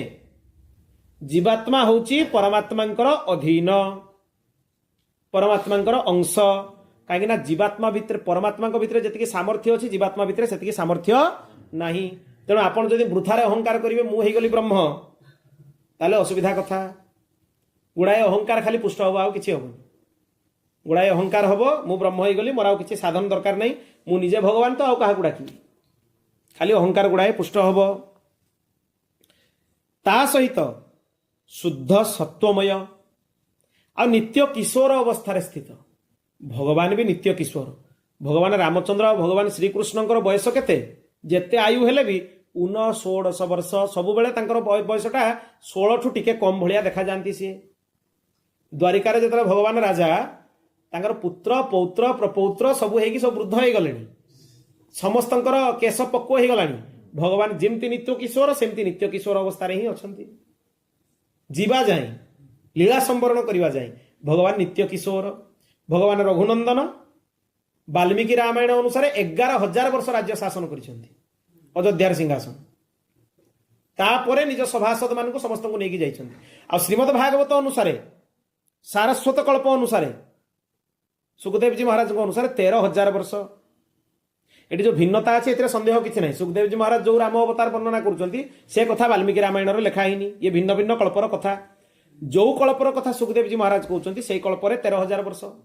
आ जो कल्पर कथा वाल्मीकि महर्षि कहते से कल्पर 11,000 वर्ष तथापि भगवान बयस केमती का 16 वर्ष 16 वर्ष रु टिके कम नित्य किशोर एठी कहते हनुमान जी जीवात्मार स्वरूप भी नित्य किशोर सी भी वृद्ध हुए तार भी आयु बढ़ेनी सबुबले से भगवान को स्थिति भलिया ही तार स्थिति थाए तामाने भगवान को नित्य सखा जीवात्मा कहीं भगवान को जी बयस जीवात्मार भी से बयस तेणु जीवात्मा चिन्ह जावा उचित प्रकृत में मुझे भगवान को नित्य सखा भगवान को संगे मोर नित्य संबंध अच्छी सेटा ही चिन्हबार अच्छी से बुझीगले कम हो कि नहीं ता सहित अखंडैक रस विभुज भगवान को कहुई रसो वैश रसर प्रतिमूर्ति जीवात्मा तांकर अंश तेणु भिन्न केमिति हम सी भी रसमय ता सहित द्विभुज युक्त दिव्य शरीर आम जमी शरीर टाक देखुचे द्विभुज युक्त जीवात्मा मूल स्वरूप भी द्विभुज युक्त शरीर दिव्य शरीर ता सहित आउ कौन ईश्वरंकर सेवा करिबा हला तार प्रयोजन अन्य प्रयोजन नुहे तार एवं एई भली निज स्वरूप को जीवात्मा बुझिबा उचित यह ही तार मूल स्वरूप चित शब्दर अर्थ आउरी भी भिन्न प्रकार करा जाई परिबो जो कहला चिदानंदमय चित शब्दर अर्थ आत्मा भी करा जाई परिबो प्रकरण रे ताले एई प्रकार ज्ञानर आश्रय हला आत्मा ता सहित नित्य माने सब बेले जे विद्यमान भगवान अंश नहले सब बेले विद्यमान रहिबा असंभव ता सहित नियाम्य नियाम्य माने भगवान को द्वारा नियंत्रित भगवान को जोग माया द्वारा नियंत्रित जदि भगवान को शरणागत हम ताले जोगमाया बाट छाड़देवे सी आउ नियंत्रित करेनि आ जदि भगवान को न धरिच अन्यत्र आश्रय ग्रहण करने चेष्टा करिछ ताले जोगमाया तुमको हैरान करेंगे संसार भितर बुलेबे भ्रम सृष्टि करेंगे आउ कौन ये भ्रम सृष्टि है ना ज्ञा हाँ आउ गोटे कथा माने भ्रम जो सृष्टि हुए अज्ञान गुड़ा को ज्ञान भलिया लगे ये आहरी विचित्र कथा जो गुड़ा भूल सी एमती माया रचना करेंगे से गुड़ा ही ठीक भलिया लगे आउ जो गुड़ा करवा कथा नुहे से गुड़ा बेसी करने इच्छा हम जो गुड़ा खाइबा कथा नुहे से गुड़ा खाइबा इच्छा हम जोड़ा शुणा कथा नुहे से गुड़ा शुणा इच्छा हम जोड़ा देखा कथा नुहे से गुड़ा देखा इच्छा हम तेणु यही भ्रम गुड़ा केत हम जो जोगमाया अधीन जितेबाला देखिए इंद्रिय माने आपण को अधीन रे नहांती निजको परीक्षा करवा उचित जे मु भगवान को अधीन अच्छी ना माया अधीन अच्छी निज केमती परीक्षा करेंगे इंद्रिय मान को परीक्षा करूँ जे इंद्रिय गुड़ाक मो नियंत्रण रे अछंती ना सेमाने तांकर स्वतंत्र भलिया काम करूचंती सेमाने मते टाणुचंती ना मु तांको टाणुची जदि सेमाने संसार रो शब्द स्पर्श रसरूप गंध आड़ को मते टाणिकी नौचंती ताहले मु इंद्रिय मानकर दास होइकी अछि पांचटा इंद्रिय मो ऊपर शासन करूचंती हवा कथा कोन मु तांको ऊपर शासन करबा कथा किंतु हेइची उल्टा मु निजको स्वतंत्र बोली भाबुची मु किंतु पांच जनकर दास कार दास चक्षुर दास तार जा इच्छा होची देखिबो कर्णर दास तार जा इच्छा होची सुनिबो जिह्वार दास तार जा इच्छा होची खाइबो जा जा इच्छा होची कहिबो चर्मर दास जहाँ स्पर्श तार से स्पर्श को सी लाभ करिबो तेणु इंद्रिय मानकर दास नही भगवान दास हेले ए इंद्रिय माने बंधन ने पकई पारिबे କିନ୍ତୁ ଏଠି ବହୁତ ସୂକ୍ଷ୍ମ କଥାଟିଏ ଅଛି, ଅନ୍ୟାଶ୍ରୟେଣ ପ୍ରପତ୍ତିରେ ବାଧିତା ଭବତି। ମୁଁ ଆଗରୁ ବି ଆର ଚର୍ଚ୍ଚା ବାରମ୍ବାର କରିଛି। ଅନ୍ୟ ଆଶ୍ରୟ ଗ୍ରହଣ କଲା କ୍ଷଣି ଶରଣାଗତି ତତ୍କ୍ଷଣାତ୍ ନଷ୍ଟ ହୋଇଯିବ। ତତ୍କ୍ଷଣାତ୍। ବାଲ୍ମୀକି ରାମାୟଣରେ ଆର ଗୋଟେ ସୁନ୍ଦର ପ୍ରକରଣ ଅଛି। ଜାଣିପାରିବେନି, ଆପଣ ଜାଣିନଥିବେ ଭଗବାନଙ୍କୁ ଡାକୁଥିବେ, ଇଆଡ଼େ ଦେଖିବେ ଆପଣ ଶରଣାଗତିରୁ ମୁକ୍ତ ହେଇଯାଇଥିବେ। ବହୁତ ମାନେ ତୁରନ୍ତ ନଷ୍ଟ ହେଇଯିବ ଶରଣାଗତି। ଭଗବତୀ ଜାନକୀ ନିଜେ ଯେହେତୁ ଆଚାର୍ଯ୍ୟା, ବାଲ୍ମୀକି ରାମାୟଣର ତାର ଉଦାହରଣ ସିଏ ଦେଇଛନ୍ତି। ନିଜ ଆରାଧ୍ୟଙ୍କ ଛଡ଼ା, ମୁଁ ବାରମ୍ବାର କଥା ମାନେ ବାରମ୍ବାର ୟାକୁ ମୁଁ ଆଉ ଥରେ ଆପଣଙ୍କ ଆଗରେ ଆବୃତ୍ତି କରୁଛି, ୟାକୁ ଅନ୍ୟ ଅର୍ଥରେ ନେବା ଉଚିତ ନୁହେଁ। କୌଣସି ଦେବାଦେବୀଙ୍କ ନିନ୍ଦା ଅର୍ଥରେ ୟାକୁ କୁହାହଉନି, କିନ୍ତୁ ଶାସ୍ତ୍ରର ସିଦ୍ଧାନ୍ତ ଏଇଆ, ଦେବର୍ଷି ବର୍ଜ୍ୟ ପୁରୁଷାର୍ଚନାନ୍ତରାତ୍ ଲେଖା ହେଇଛି ଶ୍ରୀମଦ୍ ଭାଗବତରେ। ହୟଶୀର୍ଷାମାଂ ପଥିଦେବ ହେଳନାଥ୍ ଦେବର୍ଷି ବର୍ଜ୍ୟ ପୁରୁଷାର୍ଚନାନ୍ତରାତ୍। କୋଉ କଥା କହୁଛି? ନାରାୟଣ କବଚ କଥା କହୁଛି, ଶ୍ରୀମଦ୍ ଭାଗବତ ଷଷ୍ଠ ସ୍କନ୍ଧ। ହୟଗ୍ରୀବ ଭଗବାନ ମୋତେ କୌଣସି ଦେବାଦେବୀଙ୍କର ଅବହେଳନା ଯଦି ମୁଁ କରୁଛି ସେଥିରୁ ମୋତେ ରକ୍ଷା କରନ୍ତୁ। ତାହା ସେଇ ଶ୍ଲୋକରେ ତା ପରପଦରେ କୁହାହଉଛି, ଭଗବାନଙ୍କ ଛଡ଼ା ଯଦି ମୁଁ ଅନ୍ୟ କାହାର ଆରାଧନା କରୁଛି, ଦେବର୍ଷି ନାରଦ ମୋତେ ସେଇ ପାପରୁ ରକ୍ଷା କରନ୍ତୁ। ଶୁଣିଲା ବେଳକୁ ବିପରୀତ ଲାଗୁନି? ଗୋଟେ ଜାଗାରେ କୁହାହଉଛି ଯେ ଅନ୍ୟ କୌଣସି ଦେବାଦେବୀଙ୍କର ଯଦି ମୁଁ ଅପରାଧ କରୁଛି, ମୋତେ ହୟଗ୍ରୀବ ଭଗବାନ ରକ୍ଷା କରନ୍ତୁ। ତା ସେଇ ଶ୍ଲୋକରେ ଦ୍ୱିତୀୟ ପଦଟାରେ କୁହାହଉଛି ଯେ ଭଗବାନଙ୍କ ଛଡ଼ା ମୁଁ ଯଦି ଅନ୍ୟ କାହାର ଆରାଧନା କରୁଛି, ସେ ପାପରୁ ମୋତେ ଦେବର୍ଷି ନାରଦ ରକ୍ଷା କରନ୍ତୁ। କେମିତି ଏ କଥାର ସଙ୍ଗତି ହବ? ଏ କଥାର ସଙ୍ଗତି ଏହିପରି ହବ ଯେ ପ୍ରତ୍ୟେକ ଦେବୀ ଦେବତା ହେଲେ ଭଗବାନଙ୍କର ଅଂଶ। ତେଣୁ ତାଙ୍କୁ ଯେତେବେଳେ ଆମେ ଅର୍ଚ୍ଚନ କରିବା କି ପୂଜନ କରିବା, ମନରେ ଗୋଟିଏ ହିଁ ସଂକଳ୍ପ ରହୁ ଯେ ଭଗବାନ ପ୍ରସନ୍ନ ହେବେ, କାରଣ ଇଏ ତାଙ୍କ ପରିବାରର ଜନ, ତାଙ୍କର ମୁଁ ଅର୍ଚ୍ଚନ କଲେ ଭଗବାନ ପ୍ରସନ୍ନ ହେବେ। ଏଇ ଭାବନା ରହିଲେ ଅନ୍ୟ ଦେବାଦେବୀଙ୍କ ଅର୍ଚ୍ଚନରେ ଅପରାଧ ଲାଗିବ ନାହିଁ। କିନ୍ତୁ ଭାରି ସାବଧାନ, ଯଦି କୌଣସି ଦ୍ରବ୍ୟ ପ୍ରାପ୍ତି ପାଇଁ କୌଣସି ଦେବାଦେବୀଙ୍କର ଉପାସନା କରିବ, ତାହେଲେ ଶରଣାଗତି ଖଣ୍ଡିତ ହବ ହିଁ ହବ, ନିଶ୍ଚୟ ଶରଣାଗତି ଖଣ୍ଡିତ ହବ। ଯଦି ଏଇ ଜିନିଷ ଗଣେଶ ଦେଇଦେବେ, ଗଣେଶ ବୁଦ୍ଧି ଦେବେ, ବୁଦ୍ଧିଦାତା ମୋତେ ବୁଦ୍ଧି ଦିଅନ୍ତୁ ବୋଲି ଗଣପତିଙ୍କର ମୁଁ ଅର୍ଚ୍ଚନ କରିବି, ତାହେଲେ ଶରଣାଗତି ଖଣ୍ଡିତ ହବ। କେତେ ସୂକ୍ଷ୍ମ କଥା ଦେଖନ୍ତୁ। ଭଗବାନ ଶିବ ମୋର ମନସ୍କାମନା ପୂର୍ଣ୍ଣ କରନ୍ତୁ ବୋଲି ମୁଁ ତାଙ୍କ ପାଖରେ ଯାଇକି ପୂଜା କରିବି, ତାହେଲେ ଶରଣାଗତି ଖଣ୍ଡିତ ହବ। ଯଦି ଭଗବାନ ଶିବଙ୍କୁ ମୁଁ ଅର୍ଚ୍ଚନ କରିବି, ମୋର ସୀତାରାମଙ୍କ ଚରଣରେ ପ୍ରୀତି ହଉ, ରାଧାକୃଷ୍ଣଙ୍କ ଚରଣରେ, ମୋର ଯେ ଆରାଧ୍ୟ ତାଙ୍କ ଚରଣରେ ପ୍ରୀତି ହଉ, ତାହେଲେ ଭଗବାନ ଶିବ ନିଶ୍ଚୟ ପ୍ରଦାନ କରିବେ। ଆଉ ପୁରାଣ ଭର୍ତ୍ତି ହେଇକି ଅଛି। ମୁଁ ଗୋଟି ଗୋଟି ଆପଣ କହିବେ, ମୁଁ ଗୋଟେ ଗୋଟେ 1 2 କରି ଗଣେଇଦେବି ଆପଣଙ୍କୁ ଉଦାହରଣ। ଭଗବାନ ଶିବଙ୍କୁ ଯିଏ ଭଗବାନଙ୍କ ଭକ୍ତି ଛଡ଼ା ସଂସାରର ଜିନିଷ ମାଗିଛି, ତାର ସର୍ବନାଶ ହେଇଛି। ମୁଁ ଗୋଟେ ଗୋଟେ ଉଦାହରଣ ଆପଣଙ୍କୁ ବାହାର କରିକି ଦେଖେଇଦେବି। ଯିଏ ଭଗବାନ ଶିବଙ୍କୁ, ଭଗବାନ ଶିବ ହଉଛନ୍ତି ପରମ ବୈଷ୍ଣବ, ତୁମ ପୁନି ରାମ ରାମ ଜପ ହିଁ ଦିନ ରାତି, ଦିନ ରାତି ଭଗବାନ ରାମଙ୍କର ନାମକୁ ବସିକି ଜପ କରୁଛନ୍ତି ଭଗବାନ ଶିବ। ପାର୍ବତୀଙ୍କୁ କହୁଛନ୍ତି ରାମ ରାମେତି ରମେ ରାମେ ମନୋରମେ ସହସ୍ର ନାମ ତତ୍ତୁଲ୍ୟଂ ରାମ ନାମ ବରାନନେ। ସାଧାରଣ କଥା ନୁହେଁ। ପାର୍ବତୀଙ୍କୁ ବସେଇକି ରାମ କଥା ଶୁଣଉଛନ୍ତି। ଆରାଧ୍ୟ ମମ ବାଲକ ରାମ, ମୋର ଆରାଧ୍ୟ କିଏ? ବାଳକ ରାମ। ଗୋପେଶ୍ୱର ରୂପରେ ଗୋପୀ ରୂପ ଧାରଣ କରିକି ବୃନ୍ଦାବନରେ ବସିଛନ୍ତି। ତାଙ୍କଠୁ ପରମ ବୈଷ୍ଣବ କେହି ନାହାନ୍ତି। ଯିଏ ଭଗବତ ଭକ୍ତି ମାଗିଛି ତାଙ୍କୁ, ସେ କୃତାର୍ଥ ହେଇଯାଇଛି। ଯେ ସଂସାର ଜିନିଷ ଭଗବାନ ଶିବଙ୍କ ପାଖରେ ମାଗିଛି, ତାର ସର୍ବଦା ସର୍ବନାଶ ହେଇଛି। ଭରପୁର ଉଦାହରଣ ହେଇଛି, ଶାସ୍ତ୍ର ଭର୍ତ୍ତି ହେଇକି ରହିଛି। ଭଗବତୀଙ୍କୁ ମଧ୍ୟ, ସିଏ ଭଗବତୀ ହେଉଛନ୍ତି ଯୋଗମାୟା, ସିଏ ଭଗବାନଙ୍କର ଭଉଣୀ, କୃଷ୍ଣାନୁଜା, ଶ୍ରୀକୃଷ୍ଣଙ୍କର ଅନୁଜା। ସିଏ ଅତ୍ୟନ୍ତ ପ୍ରିୟ। ଆଉ ସବୁଠୁ ବିଚିତ୍ର କଥା ହେଲା, ସିଏ ହେଉଛନ୍ତି ଶ୍ୟାମାଙ୍ଗୀ। ଯେମିତି ଭଗବାନ ହେଉଛନ୍ତି ଶ୍ୟାମାଙ୍ଗ, ଶ୍ୟାମ ବର୍ଣ୍ଣ, ଭଗବତୀ ବି ଶ୍ୟାମାଙ୍ଗୀ। ଭଗବାନ ଅତ୍ୟନ୍ତ ତାଙ୍କର ପ୍ରିୟ। ବିଷ୍ଣୁ ସହସ୍ରନାମ ନିତ୍ୟ ଭଗବତୀ ପାର୍ବତୀ ପାଠ କରନ୍ତି। ବହୁତ ବଡ଼ ଭକ୍ତ ସିଏ। ତାଙ୍କୁ ଯଦି ଭଗବତ ଭକ୍ତି ମାଗିବେ, ତାହେଲେ ସେ ପ୍ରଦାନ କରିବେ। ଯଦି ସଂସାରର ବସ୍ତୁ ମାଗିବେ, ତାଙ୍କୁ ମାଗିଲା ପରେ ଅନେକ ଜାଗାରେ ଦେବୀ ମୁହଁ ଖୋଲିକି କହିବି ଦେଇଛନ୍ତି। ବ୍ରହ୍ମବୈବର୍ତ ପୁରାଣ, ସୁରଥ ରାଜାଙ୍କର ପ୍ରକରଣ।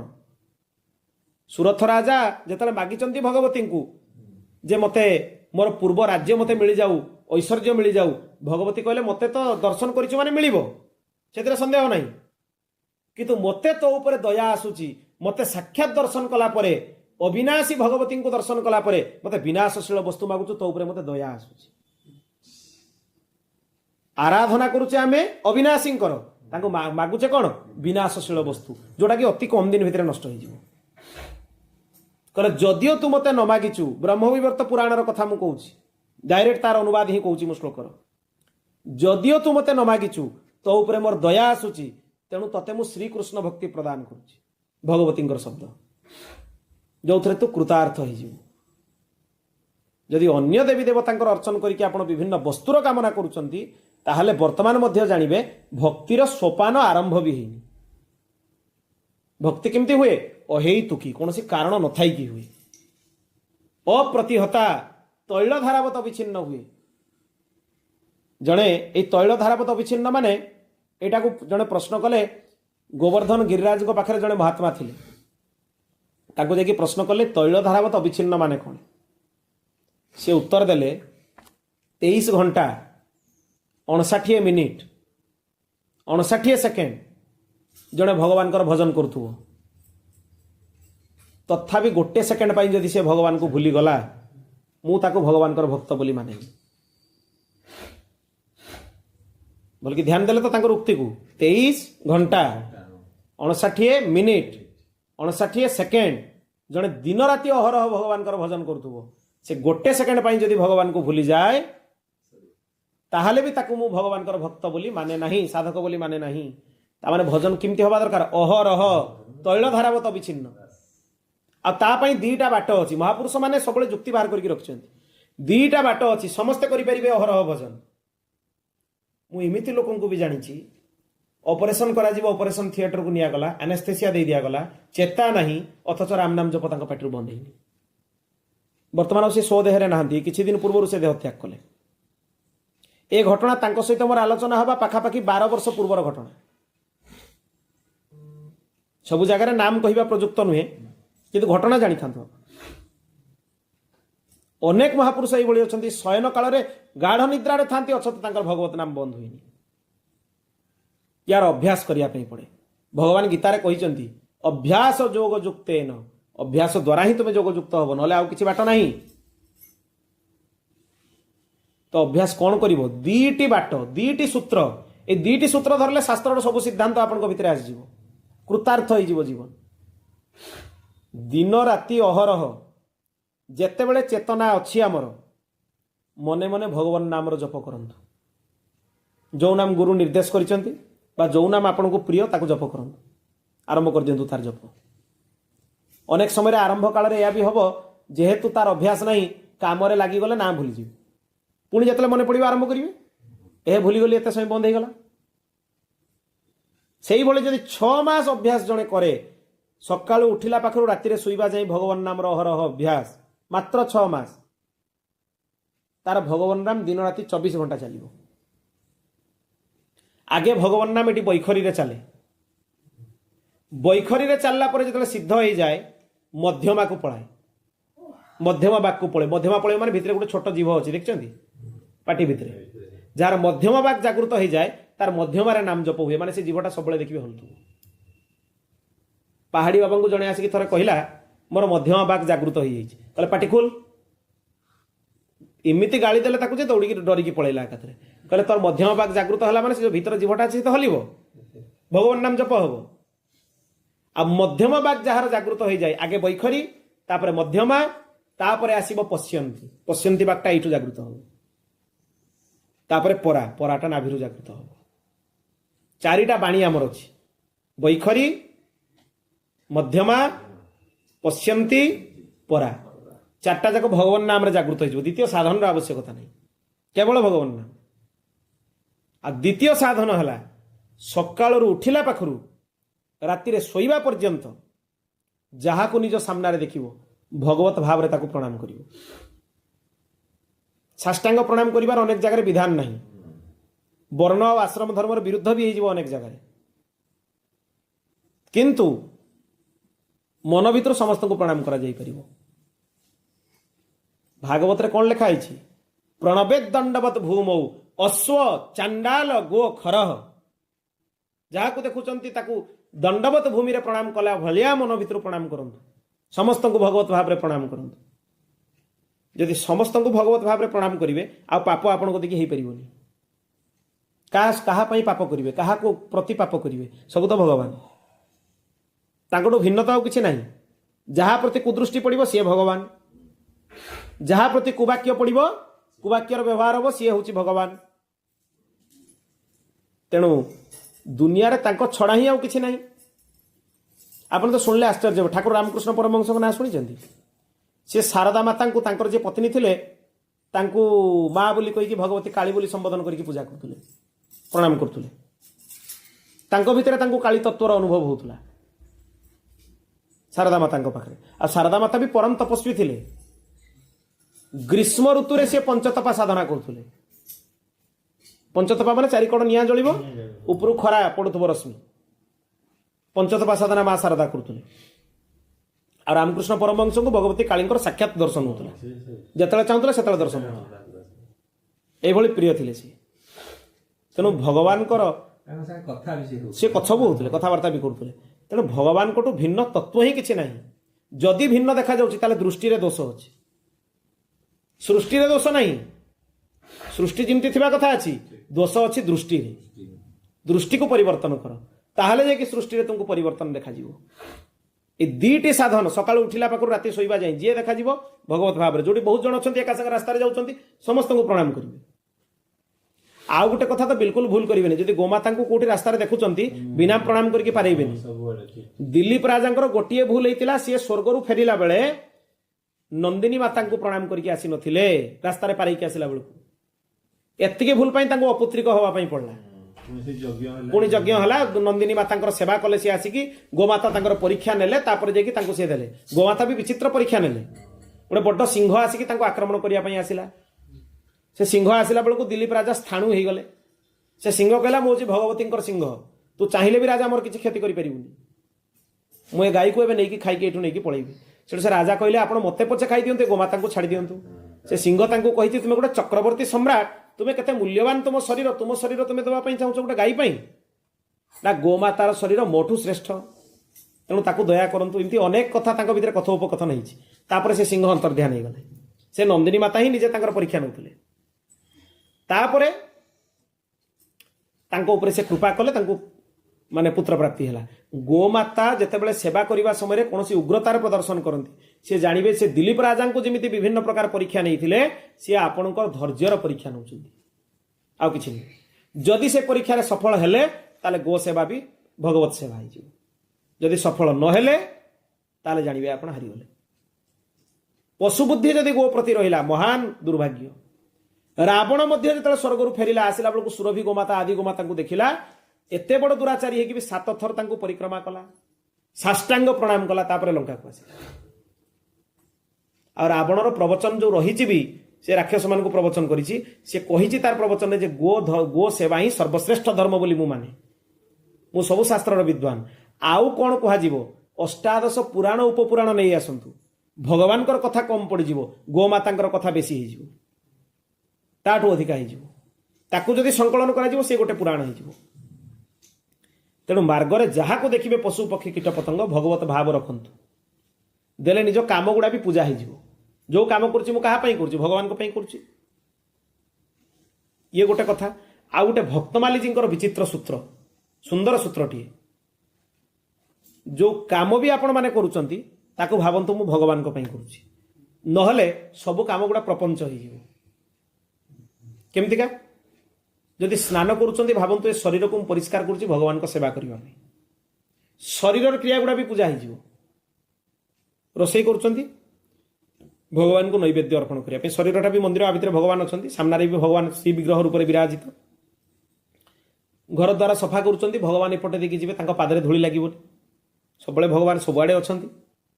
ଯୋଉ କାମ ଯିଏ କରୁଛନ୍ତି, ପାଠ ପଢ଼ଉଛନ୍ତି, ପଢ଼େଇଲା ବେଳେ ମୁଁ ଯାହାକୁ ପଢ଼ଉଛି ଭଗବତ ସ୍ୱରୂପ ଏମାନଙ୍କୁ ପାଠ ପଢ଼ଉଛି। ବଶିଷ୍ଠ ଋଷି କ'ଣ ରାମଚନ୍ଦ୍ରଙ୍କୁ ପାଠ ପଢ଼ଉନଥିଲେ? ସେଇଭଳିଆ ଭଗବାନ ଶ୍ରୀକୃଷ୍ଣଙ୍କୁ ସାନ୍ଦୀପନୀ କ'ଣ ପାଠ ପଢ଼ଉନଥିଲେ? ବୃହସ୍ପତି ଭଗବାନ ବାମନଙ୍କୁ ପାଠ ପଢ଼ଉନଥିଲେ? ଭଗବାନ ବି ଆସିକି ତାଙ୍କର ଗୁରୁମାନଙ୍କ ପାଖରେ ପାଠ ପଢ଼ିକି ଯାଇଛନ୍ତି। ତେଣୁ ଭଗବତ ସ୍ୱରୂପରେ ହିଁ ମୁଁ ପଢ଼ଉଛି। ଅନ୍ୟଥା ଯଦି ଦ୍ୱିତୀୟ ଦୃଷ୍ଟି ରହିବ କୌଣସି ବି କ୍ଷେତ୍ରରେ, ତାହେଲେ ଘୋର ଅପରାଧ ହେବ। ଅପରାଧ ଛଡ଼ା ଆଉ କିଛି ନୁହେଁ। ଆଉ ଯଦି ଭଗବତ ଦୃଷ୍ଟିରେ ଅନୁଶାସନ ବି କରାଯାଏ, ସେଟା ଅପରାଧ ହେବନି। हे भगवान तुम्हें जदि दुष्ट रूप धारण करके मो आगू आसब ताले दंडारे तुम पूजा हम, तुम जदि सन्थ स्वरूप धारण कर मो पाखक आसब ताले गुलाप मालारे तुम पूजा हम। तुम ऊपर निर्भर करे तुम्हें केमती मो पाखक आसब। पूजार क्रम भिन्न हो, तुम्हें जो स्वरूप धरिकी आसब तुम दंडारे भी पूजा हो पारे, गाड़ी भी पूजा हो पारे, वंदनारे भी पूजा हो पारे, पाद धौत करके भी पूजा हो पारे, अर्चन भी पूजा हो पारे। पूजा तो हम किंतु कौथरे हम सी निर्भर कर तुम्हें कौ रूप धारण करके आसब। ये सन्थ मानकर सूत्र किंतु बुझीजा उचित जे आमको कौन धारण करार अच्छे। राधा बाबा भगवत साक्षात्कार प्राप्त कर महापुरुष, साधारण महापुरुष नहीं। जो महाराज जी कहले माता जो 5 जन महापुरुष नहीं गले ता भीतर राधा बाबा भी थे। थर गोटे बड़ कला नागटे गीता बाटिका भितर आसिक अच्छी, से तो एबेर ही महापुरुष किछि दिन पूर्व थे। से नाग सहित से ठिया होकर कथबार्ता करुँच, से कहते नंदनंदन तुम्हें फू कर कि फा कर, मु जानी तुम्हें हूँ नंदनंदन। से साप भी किसी करूनी, साप भी सेमती ठिया वार्तालाप कर। भाई श्री आसी कहले जे आपणकर अंतर्निहित स्थिति भिन्न किंतु संसार लोकंकर स्थिति से सबू से स्थितिर नुहे। तेणु अनेक दृश्य अच्छी जोड़ा संसार देखिक सह्य कर।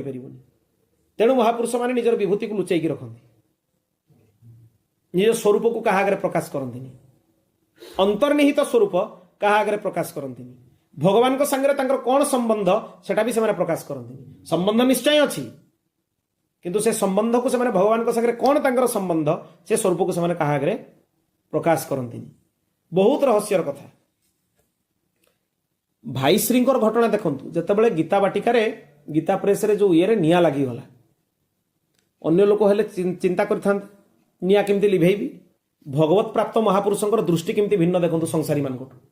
से कहले आपण अग्नि रूप प्रभु आछन तो घी आ गुड़ आणिक से ढाले, आपण तृप्त होइकी जातु, घृत द्वारा गुड़ द्वारा तृप्त होइकी जातु। भाई श्री साधारण महापुरुष नुहे।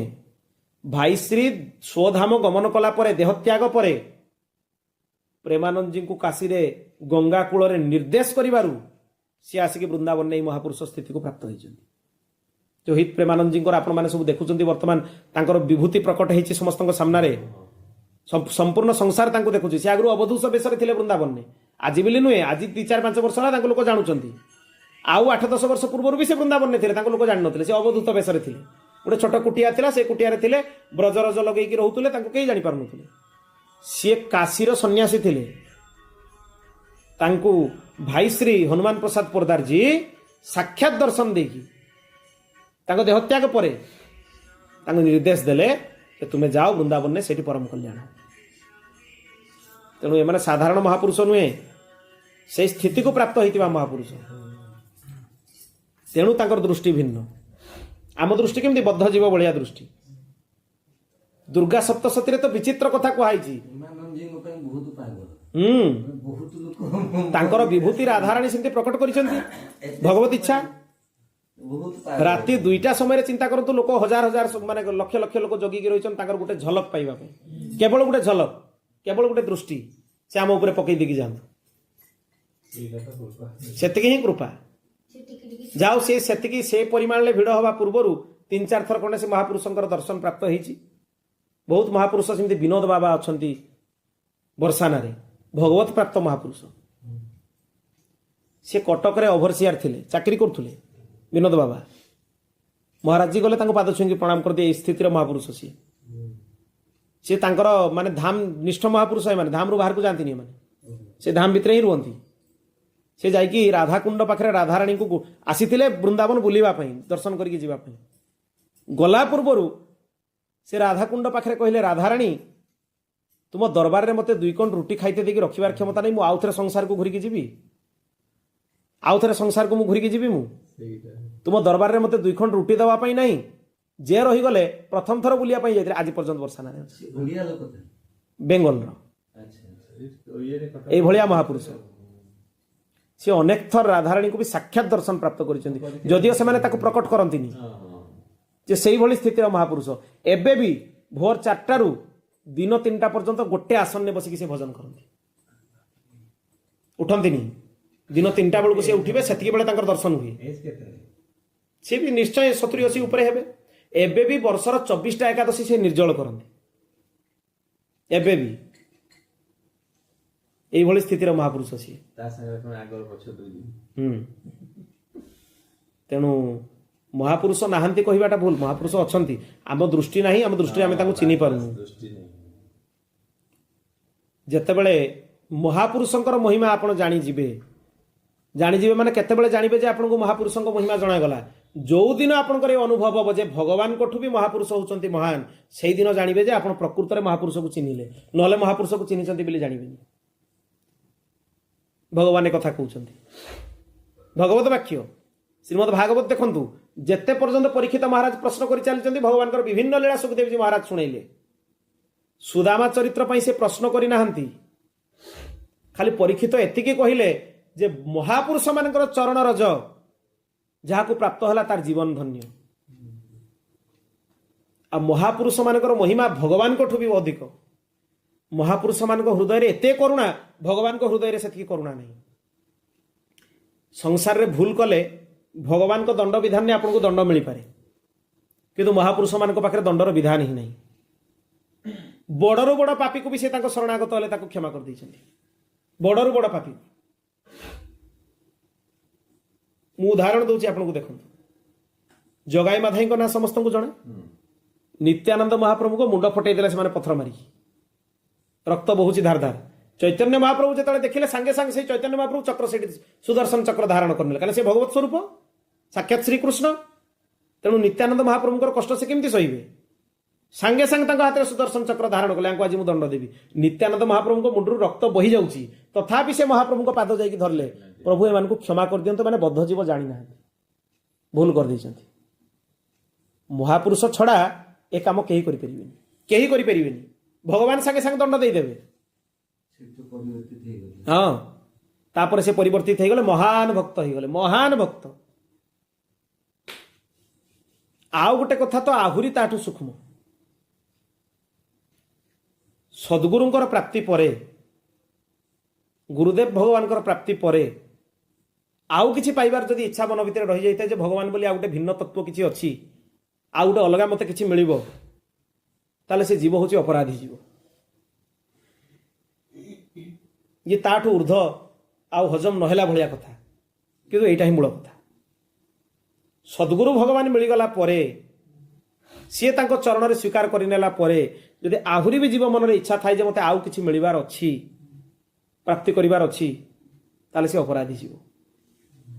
ସବୁ ଦେଇଦେଲେ, ସିଏ ଭଗବାନଙ୍କର ନାମ ଦେଇଦେଲେ, ଆଉ କ'ଣ ଦେବେ? ସବୁଠୁ ବଡ଼ ଧନ ହେଲା ଭଗବାନଙ୍କର ନାମ।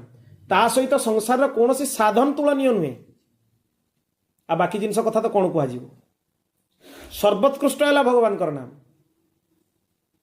ତେଣୁ ମହାପୁରୁଷ ମାନେ ଜୀବମାନଙ୍କର କଲ୍ୟାଣ ପାଇଁ ଅନେକ ସାଧନକୁ ଏଇଭଳି ଆମ ପାଇଁ ପ୍ରସ୍ତୁତ କରିକି ରଖିଛନ୍ତି। ପୁଣି ଆମେ ସବୁବେଳେ ବୁଝିବା ଉଚିତ ଯେ ଆମେ ହେଉଛେ ଭଗବାନଙ୍କର ଅଧୀନ। ଏଇଠି ମୁଁ କହୁଥିଲି ନା, ଯଦି ଏଇ ଭାବନା ଆପଣମାନଙ୍କର ରହିବ ଯେ ଭଗବାନଙ୍କଠୁ ଭିନ୍ନ ଦେବାଦେବୀ କେହି ନୁହେଁ, ସବୁ ଦେବାଦେବୀ ଭଗବାନଙ୍କର ସ୍ୱରୂପ, ତାହେଲେ ଯାହାର ଅର୍ଚ୍ଚନ କଲେ ବି ଆପଣଙ୍କୁ ଅପରାଧ ଲାଗିବ ନାହିଁ। କିନ୍ତୁ ଯଦି ବିଭିନ୍ନ କାମନା ପାଇଁ ବିଭିନ୍ନ ଦେବାଦେବୀଙ୍କର ଉପାସନା କରିବେ, ତାହେଲେ ଅପରାଧ ଲାଗିବ ହିଁ ଲାଗିବ, ସମ୍ପୂର୍ଣ୍ଣ ଅପରାଧ ଲାଗିବ। ଆପଣ ଦେଖନ୍ତୁ, ତୁଳସୀଦାସ ଜୀ ଗଣେଶଙ୍କର ସ୍ତୁତି କରିଛନ୍ତି। ସେ ଶେଷରେ ଗଣେଶ ସ୍ତୁତି ତଳେ କ'ଣ କହିଲେ? ବସହୁଁ ରାମ ସିଂହ ମାନସ ମୋରେ। ହେ ଗଣପତି ଭଗବାନ, ଆପଣ ଆଶୀର୍ବାଦ କରନ୍ତୁ, ଭଗବାନ ସୀତାରାମଚନ୍ଦ୍ର ମୋ ମାନସ ଭିତରେ ବସନ୍ତୁ। ଦ୍ୱିତୀୟ ଆଶା କାମନା ହିଁ ନାହିଁ, ଭଗବାନଙ୍କ ଛଡା ଆଉ କିଛି ପାଇବାର ହିଁ ନାହିଁ, ପ୍ରାପ୍ୟ ହିଁ ନାହିଁ, ଭଗବାନ ହିଁ ଏକମାତ୍ର ପ୍ରାପ୍ୟ। ଆଉ ଗୋଟେ ଉଦାହରଣ ମୁଁ ଆପଣମାନଙ୍କୁ ଦଉଛି, ମହାରାଜଜୀଙ୍କର ବାକ୍ୟ, ୟାକୁ ଅନ୍ୟଥା ନେବେନି। ସେ ଯେମିତି କହିଛନ୍ତି ମୁଁ ଯଥାବତ ଆପଣମାନଙ୍କୁ ଶୁଣାଉଛି। ଗୋପୀମାନେ ତାର ଗୋଟେ ଉଦାହରଣ ପ୍ରସ୍ତୁତ କରିଛନ୍ତି।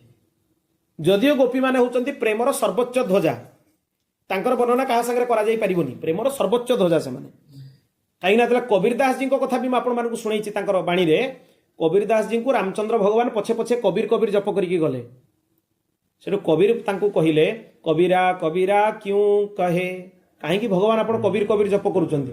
ଯା ଯମୁନା କେ ତୀର ଏକ ଗୋପୀ କେ ପ୍ରେମ ମେ ବହ ଗଏ କୋଟି କବୀର। ଗୋଟିଏ ଗୋପୀର ପ୍ରେମରେ ମୋ ଭଳିଆ କୋଟିଏ କବୀର ପ୍ରଭୁ ବହିଯିବେ। କାହିଁ କବୀର କବୀର କରିକି ମୋ ପଛରେ ଦୌଡୁଛନ୍ତି? ଜ୍ଞାନୀ ଜ୍ଞାନୀ ବୋଲି କହିକି ମତେ ଦୌଡୁଛନ୍ତି। କ'ଣ ଜ୍ଞାନ, କ'ଣ ପ୍ରେମ, गोटे गोपीर प्रेम ये कोटी कोटी कबीर बहीजे। उद्धव बृहस्पति शिष्य, साधारण विद्वान में बृहस्पति बसैक स्वर्ग देवगुरु बृहस्पति वेदांत पढ़े वेद पढ़े सी गोपी मान पाक जिते गले जाइए कौन पाई ना गोपी मान ज्ञान देवी बुझेकी आसबि। गोपी मान मन दुख कर श्रीकृष्ण पलि आसला उल्टा जाइए ज्ञानर पाठ पढ़ाइबा पढ़ी आसिले प्रेमर पाठ आसिक श्रीकृष्ण पाक आसला बेलू खाली कांदिले। भगवान पचारे तुम जाइल परा गोपी मान पाठ पढ़े आसो कौन पाठ पढ़ेल कि पढ़े पार्ली मु पाठ पढ़ी आसली मु आपण चरण में प्रार्थना करुच्ची से ब्रजरे मते लता गोटे कर दियंतु। करपात्री जी महाराज यही कथा कहीकि बारंबार रोदन करती बृहस्पति शिष्य ताठू बड़ ब्रह्मज्ञानी किए हम सी आसिक भगवान चरण में निवेदन करुच्ची जो ब्रजर महात्म्य जना पड़ा जे वृंदावन रजकणा भितर मते गोटे घासटीए तृणटीए मते बनई दियो लता गोटे मते बनई दियो आउ मोर किसी आशा नहीं ब्रजरज प्राप्ति हो। ब्रजरजर बहुत महिमा जे वृंदावन ब्रजर रज को प्रत्येक दिन मस्तक लगे मुखरे धारण करेंगे। ब्रजरज प्रेम प्रदान करे भगवत प्रेम प्रदान करे तार बहुत महिमा। भगवान जो माटी को आस्वादन कर तार महिमा अनेक। तेणु गोपी मैंने से दृष्टि एक कथा कहनी एटी गोपी मैंने भी गोटे शिक्षा आमको देछन से दृष्टि एक कथा कह हेमंते प्रथमे मासी नंद ब्रज कुमारिका। यही हेमंत मास प्रथम माने हेमंत ऋतुर प्रथम मास माने मार्गशीर मास यही मासरे गोटे मास धरिकी से भगवती कात्यायनी पूजा कले। जदिओ से संसार वस्तु चाही नाहंती गोपी मैंने संसार वस्तु चाहिए कौन कहले से कात्यायनी महामाये महाजोगन्यधीश्वरी नंद गोपसुतं देवी पतिं मे कुरुते नम। नंदनंदन भगवान कृष्ण को पाइबा कात्यायनी उपासना कले। जो दिन तांकर मार्गशीर पूर्णिमा व्रत पूर्ण है भगवान श्रीकृष्ण दर्शन देले किंतु गोपी मान सी कहले गोटे वर्ष पर तुम्हें जाकि मोर 10 मास पाखापाखि गोटे वर्ष हो मोर प्राप्ति करिवो। मार्गशीर पूर्णिमा कुमार पूर्णिमा ता पर वर्ष जाकि से दिन महाराज कले भगवान पाखापाखि 10 मास। किंतु दक्षिण भारतर विष्णु आलवारंकर झील विष्णुचिति बोली जहां को कहा जाए विष्णुचिति जहां को वर्तमान गोदाम्बा बोली कहा जाए रामानंद संप्रदाय में आप देखिए भगवान रंगनाथंकर डाहण पटरे पत्नी रूप से विराजिता से दक्षिण भारत में अंडाल बोली कहती दक्षिण भारत शब्द रे आमर एपटे उत्तर भारत आदि ये सब स्थान गोदाम्बा बोली कहा जाए भगवती गोदाम्बा कहीं भगवान पत्नी रूप ग्रहण कर मात्र 15 दिन उपासना कर विष्णुचिति आलवारंकर झील मात्र 15 दिन उपासना कर श्रीकृष्ण उपासना कले 15 दिन पर श्रीकृष्ण ग्रहण कले नहीं गले पत्नी रूप मात्र 15 दिन माने कहिबार उद्देश्य कौन जदि साक्षात भगवान आप आश्रय नेबे ताहले से समय ड्यूरेशन कमिज भिन्न आस्था देकी भी आप जाइपारे कात्यायनी भगवती आश्रा नहीं गोपी माने गले किंतु तांको समय लगिला किंतु किंतु भगवान को चाहिए संसार वस्तु चाहिए ना तथापि समय लगिला किंतु साक्षात श्रीकृष्ण आश्रय नहीं जिते गले गोदाम्बा मात्र 15 दिन भितर भगवान श्रीकृष्ण सहित विवाह कर आज भी जातु रंगनाथ मंदिर वृंदावन में भगवती गोदाम्बा डाहण पाखे विराजिता होगी पूजा होबे भी पूजा होती रंगनाथंकर जोठी जोठी मंदिर अच्छी भगवान जातु दक्षिण भारत में अनेक मंदिर गोदाम्बा सहित पत्नी रूप में पूजा होती पत्नी रूप में भगवान स्वीकार कले से भगवान को विवाह करने चाहूले से कहले संसार कौन पुरुष को विवाह करेंगे भगवान श्रीकृष्ण को ही विवाह करेंगे और कामना को भगवान 15 दिन भितर पूर्ण कले कहीं सीधा सड़क से भगवान को आश्रय ने तेणु जदि भगवान को छड़ा संसार रे कौन लोक भगवान माने भगवान गुरु भी भितर गले सन्थ भी भितर गले से भगवान को भिन्न नुहे आप एक भावे सन्थर आश्रय ना कि गुरु आश्रय ने शरणागति खंडित हम बिल्कुल नुहे सी भगवत श्रेणी नहीं गले तांको छड़ा जदि संसार कौन लोकर किंबा कौन देवादेवी संसार वस्तु कामना पाई आश्रय नेले ताले आपनको शरणागति सर्वदा खंडित हम सर्वदा खंडित एते टिके भी संदेह नहीं आ ये शरणागति ही जीवर मूल ये आचार्य माने 3टा जिनिस को वर्णना कर अकारत्रय कह जाए अकारत्रय जीव होची अकारत्रय संपन्न 3टा अकार जीव पाखरे अच्छी कौन कौन अच्छी गोटे हूँ अनन्य अरहत्व आ गोटे हूँ अनन्य भोग्यत्व आ गोटे हूँ अनन्य शेषत्व। ए तीनटा को अकार त्रय कह जाए। आम पाखे तीनटा जाकर अनुभव रहा उचित। तीनटा जिनस कौन? अनन्य अर्हत्व माने आमे भगवान कर ही योग्य, आउ द्वितीय संसार कहार योग्य आमे नुहे। शरणागतिर कथा जो आसब केवल ए शरीर हूँ भगवान योग्य। आज निर्धारण कर निज मने मने शयन करने पूर्व भगवान जदि ए शरीर कहार ताले आपणकर, संसार कहारी नुहे। द्वितीय अनन्य भोग्यत्व, ए शरीर जदि कहार योग्य बा कहार भोग्य ताहले आपणकर ही भोग्य। माने शरीर रे जदि किछि हबो ताले आपणको काम ही हबो, ताटो भिन्न किछि हबोनी। आ तृतीय हला अनन्य शेषत्व, माने शरीर आपणकर ही अंश, आपणको भिन्न कौनसी जिनसर अंश नुहे। एटा को ही अकारत्रय संपन्न कहा जाए। दुर्गा सप्तशती रे भी तार वर्णना कराई छी। विद्या समस्ता स्तव देवी भेदा स्त्रिय समस्ता सकला जगत्सु त्वयैकया पूरितमंब ये तत् काते स्तुति स्तव्य परा परोक्ति। शास्त्र माने समस्ते एकमत, कई का संगे भिन्नता नहीं कारी भितर। कौन कहा गला? जेतिकी विद्या संसार रे देखिबा पई मिलुची भगवती ये तुमर ही स्वरूप। विद्या समस्ता स्तव देवी भेदा, ये सब गुड़ा तुमर गोटे गोटे भेद, गोटे गोटे रूप। स्त्रिय समस्ता सकला जगत्सु, छोट कन्या ठेठू आरंभ करी वृद्धा पर्यंत जेतिकी स्त्री स्वरूप देखिबा पई मिलुची, हे भगवती ये तुमर स्वरूप। एतिकी भावना जार हेइ जिवो कुदृष्टि पड़िबो नारी मानक उपरे, काहारी उपरे कुदृष्टि पड़िबो जे ये भगवतींकर स्वरूप। आंक भितरे महाकाली, भगवती माने तीनटा स्वरूप, महाकाली, महालक्ष्मी, महासरस्वती। सृष्टि करिवार भी क्षमता तांको भितरे अछि, पालन करिवार भी क्षमता तांको भितरे अछि। जेतेबेले दुष्ट दैत्य भलिया दुराचारी दैत्य आसीबे महाकाली रूप रे संहार करिवार भी क्षमता तांको भितरे अछि। एई तीनटा जिनिस जे बुझे जीव भल भाबरे, स्त्रिय समस्ता सकला जगत्सु, मनुष्यर जे अधिकृता पत्नी जा सहित पाणी ग्रहण पूर्वक विवाह हुए तांको व्यतीत तांको सहित भी धर्माचरण पूर्वक रहिबा उचित। भोग्य दृष्टि नुहे, भोग्य दृष्टि हेले सांसारिक मनुष्य भी पतन हो, निश्चय पतन हो। धर्म शास्त्र जो प्रकार मीमांसा निर्णय अच्छी से भाई भाव में अधिकृता पत्नी सहित रहिबा व्यतीत जदि सी अधिकृता पत्नी हूँ कि संसार कौन नारी हूँ कुदृष्टि पूर्वक दृष्टि पड़ुची ताहले घोर पतन निश्चय हो। कहीं ना सी भगवती अंश, भगवती शुंभ निशुंभ कुदृष्टि पकईले, कहले तुम्हें आसिक आमको विवाह कर। कि अवस्था है भगवती संहार कले।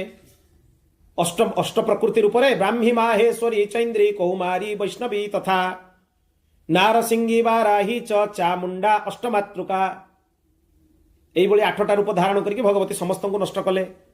महिषासुर को नष्ट कले, शुंभ निशुंभ को नष्ट कले, चंडमुंड को नष्ट कले, धूम्रलोचन को नष्ट कले, रक्तबीज को नष्ट कले, कारी को छाड़ना।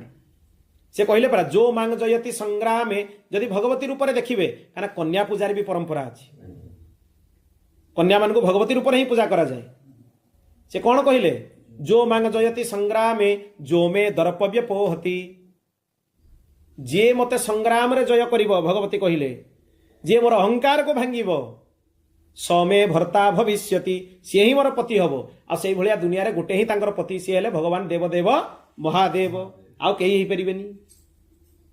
तेणु विद्या समस्ता स्तव देवी भेदा स्त्रिय समस्ता सकला जगत्सु त्वयैकया पूरितमंब ये तत्। अंब शब्दर अर्थ माँ। हे भगवती तुम्हें मातृ रूप में परिपूर्णा, कन्या रूप भी तुम्हें माँ, भगिनी रूप भी तुम्हें माँ, मातृ रूप भी तुम्हें माँ। आ जेते नारी स्वरूप आम सामने देखा जाउछंती सबु स्वरूप तुम्हें माँ, सबु नारी रूप वंदनीया। मूर्ख जो मैंने बुझी पारंतिनी से माने कहते जे शास्त्र मानक नारी को बहुत तले कराई किछि बुझंतिनी से माने। शास्त्र में कौन लिखाई एगुड़ा ही शुणु गोटे गोटे। आउ कौन लिखाई? 10 रूप समा कन्या, 10 पुत्र समा कन्या, 10टा पुओ संगे गोटे झील समान। शास्त्र मानक उक्ति 10 कन्या समा तरु, 10टा कन्या संगे गोटे गछ समान। तो मैंने गछर भी महत्व कौन चिंता करते? गोटे गछ नष्ट कला मैंने आप 10टा पुओ को मारिबा संगे समान। 10टा नुहे 100टा पुओ, 10टा झील। कहीं ना 10 कन्या समा तरु, गोटे गछ 10टा झील सागर समान आ गोटे झील 10टा पुओ सागर समान ताल 10 10 केते हला 100 ए कथा भी अच्छी गछ मान को जदि बेकार रे नष्ट करके काटी दिया जाए ब्रह्महत्या अपराध लगे घोर अपराध आउ ब्रह्महत्या गोहत्यार प्रायश्चित शास्त्र रे अछि स्त्री हत्यार प्रायश्चित नहीं कौन सी प्रायश्चित नहीं 100टा ब्रह्मज्ञानी महापुरुष माने बड़ बड़ ब्राह्मण को ब्रह्महत्या कले जो अपराध ताठू भयंकर अपराध लगे स्त्री हत्या एते भयंकर तेणु जोठी एक कथा कुहाई पुणी मनुश्रुतिर वाक्य को न बुझिके लोक ताकू निंदा कले मनुश्रुतिर कौन कुहाई नारी मान विषय रे यही कथा गुड़ा जब मानवे ताले नारी मानवे दुराचारी हेबेनी तांको मानको देखि भी असत आचरण होउची कौन पाई होउची से गोटे उक्ति को से बुझी पारलेनी कौन बुझी पारलेनी पिता रक्षति कौमारे भर्ता रक्षति यौवने पुत्र रक्षति वार्धक्ये न स्त्री स्वातंत्र मरहति स्त्री स्वतंत्र नुहे कौन पाई ना जतेबेले सी छोट थिबो कन्या थिबो पिता तार रक्षा करबा उचित जतेबेले सी यौवनावस्था को प्राप्त हेबे पति तांकर रक्षा करबा उचित जेतेबेले वार्धक्य अवस्था प्राप्त हबो पुत्र तांकर रक्षा करबा उचित तेणु न स्त्री स्वातंत्र मरहति ताको एमाने बुझिले हमको स्वतंत्रता मिलिनी अरे तुम्हें समान कहीं होगा चेष्टा करो तुम्हें 10 गुण उपरे यत्र नार्यस्तु पूज्यन्ते रमन्ते तत्र देवता केते उदाहरण शास्त्र भर्ती होती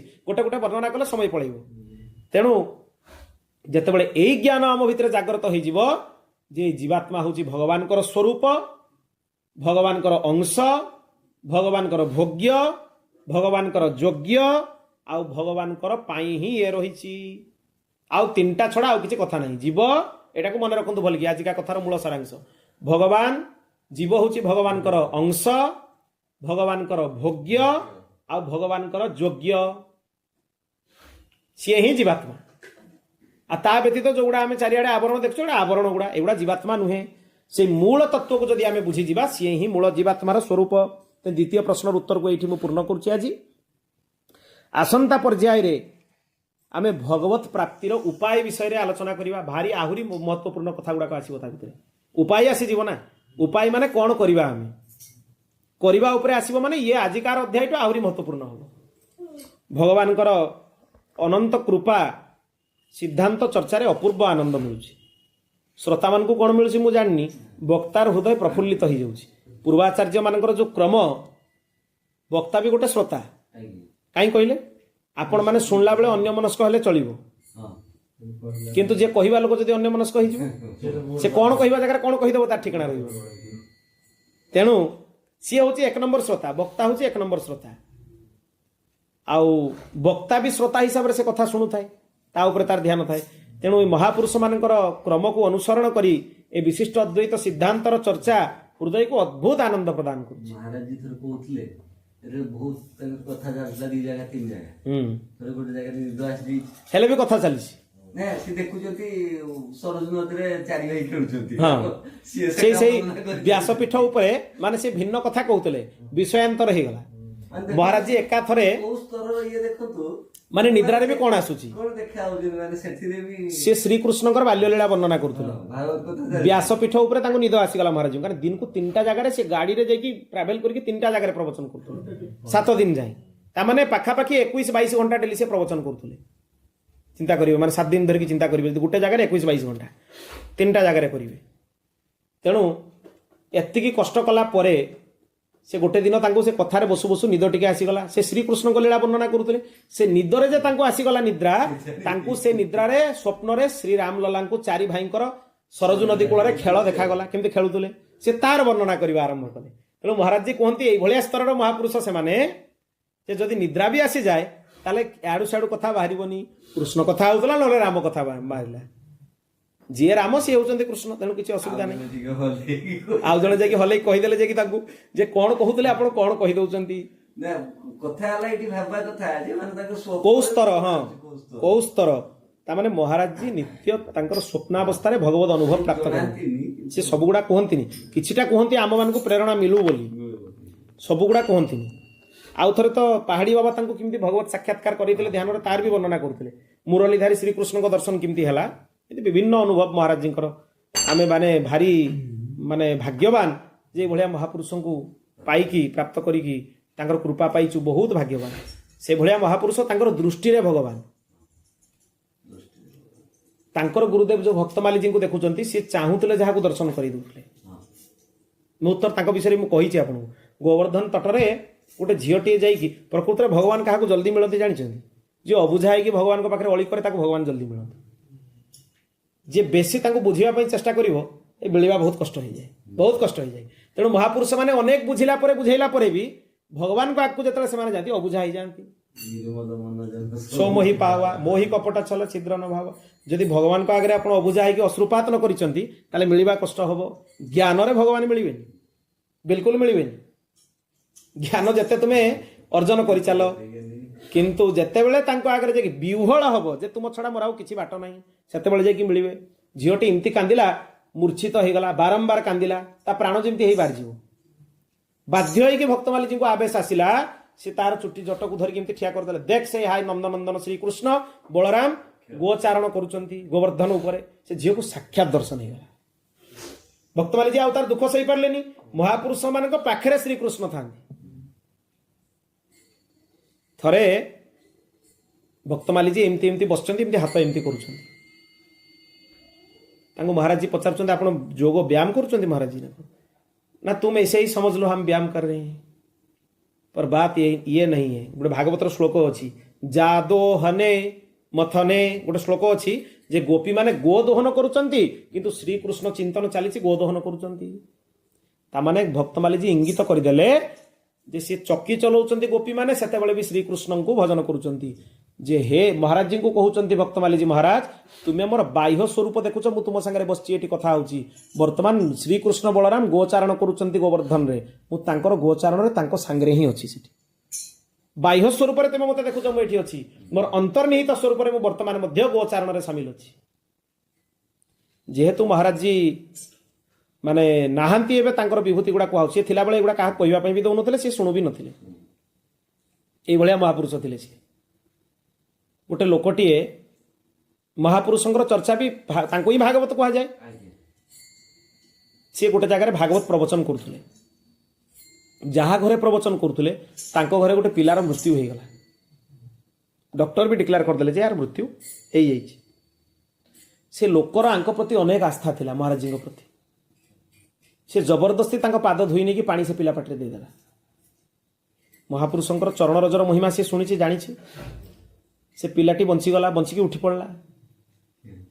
ठीक जमी महाराज जी को कहगला आपण चरण रजर महिमार तार जीवन प्राप्त है, तुरंत महाराज जी कथा एड़े देले, बोले सी भगवान को कृपारू भगवान चिंतन कले, भगवान शरण ये कला, तेणु तार है से कथा केबे मानती से तार ना देले। जेहेतु जानकी कृपारू ये पुनर्जन्म लाभ कला, आज पाखु यार नाम है जानकी शरण।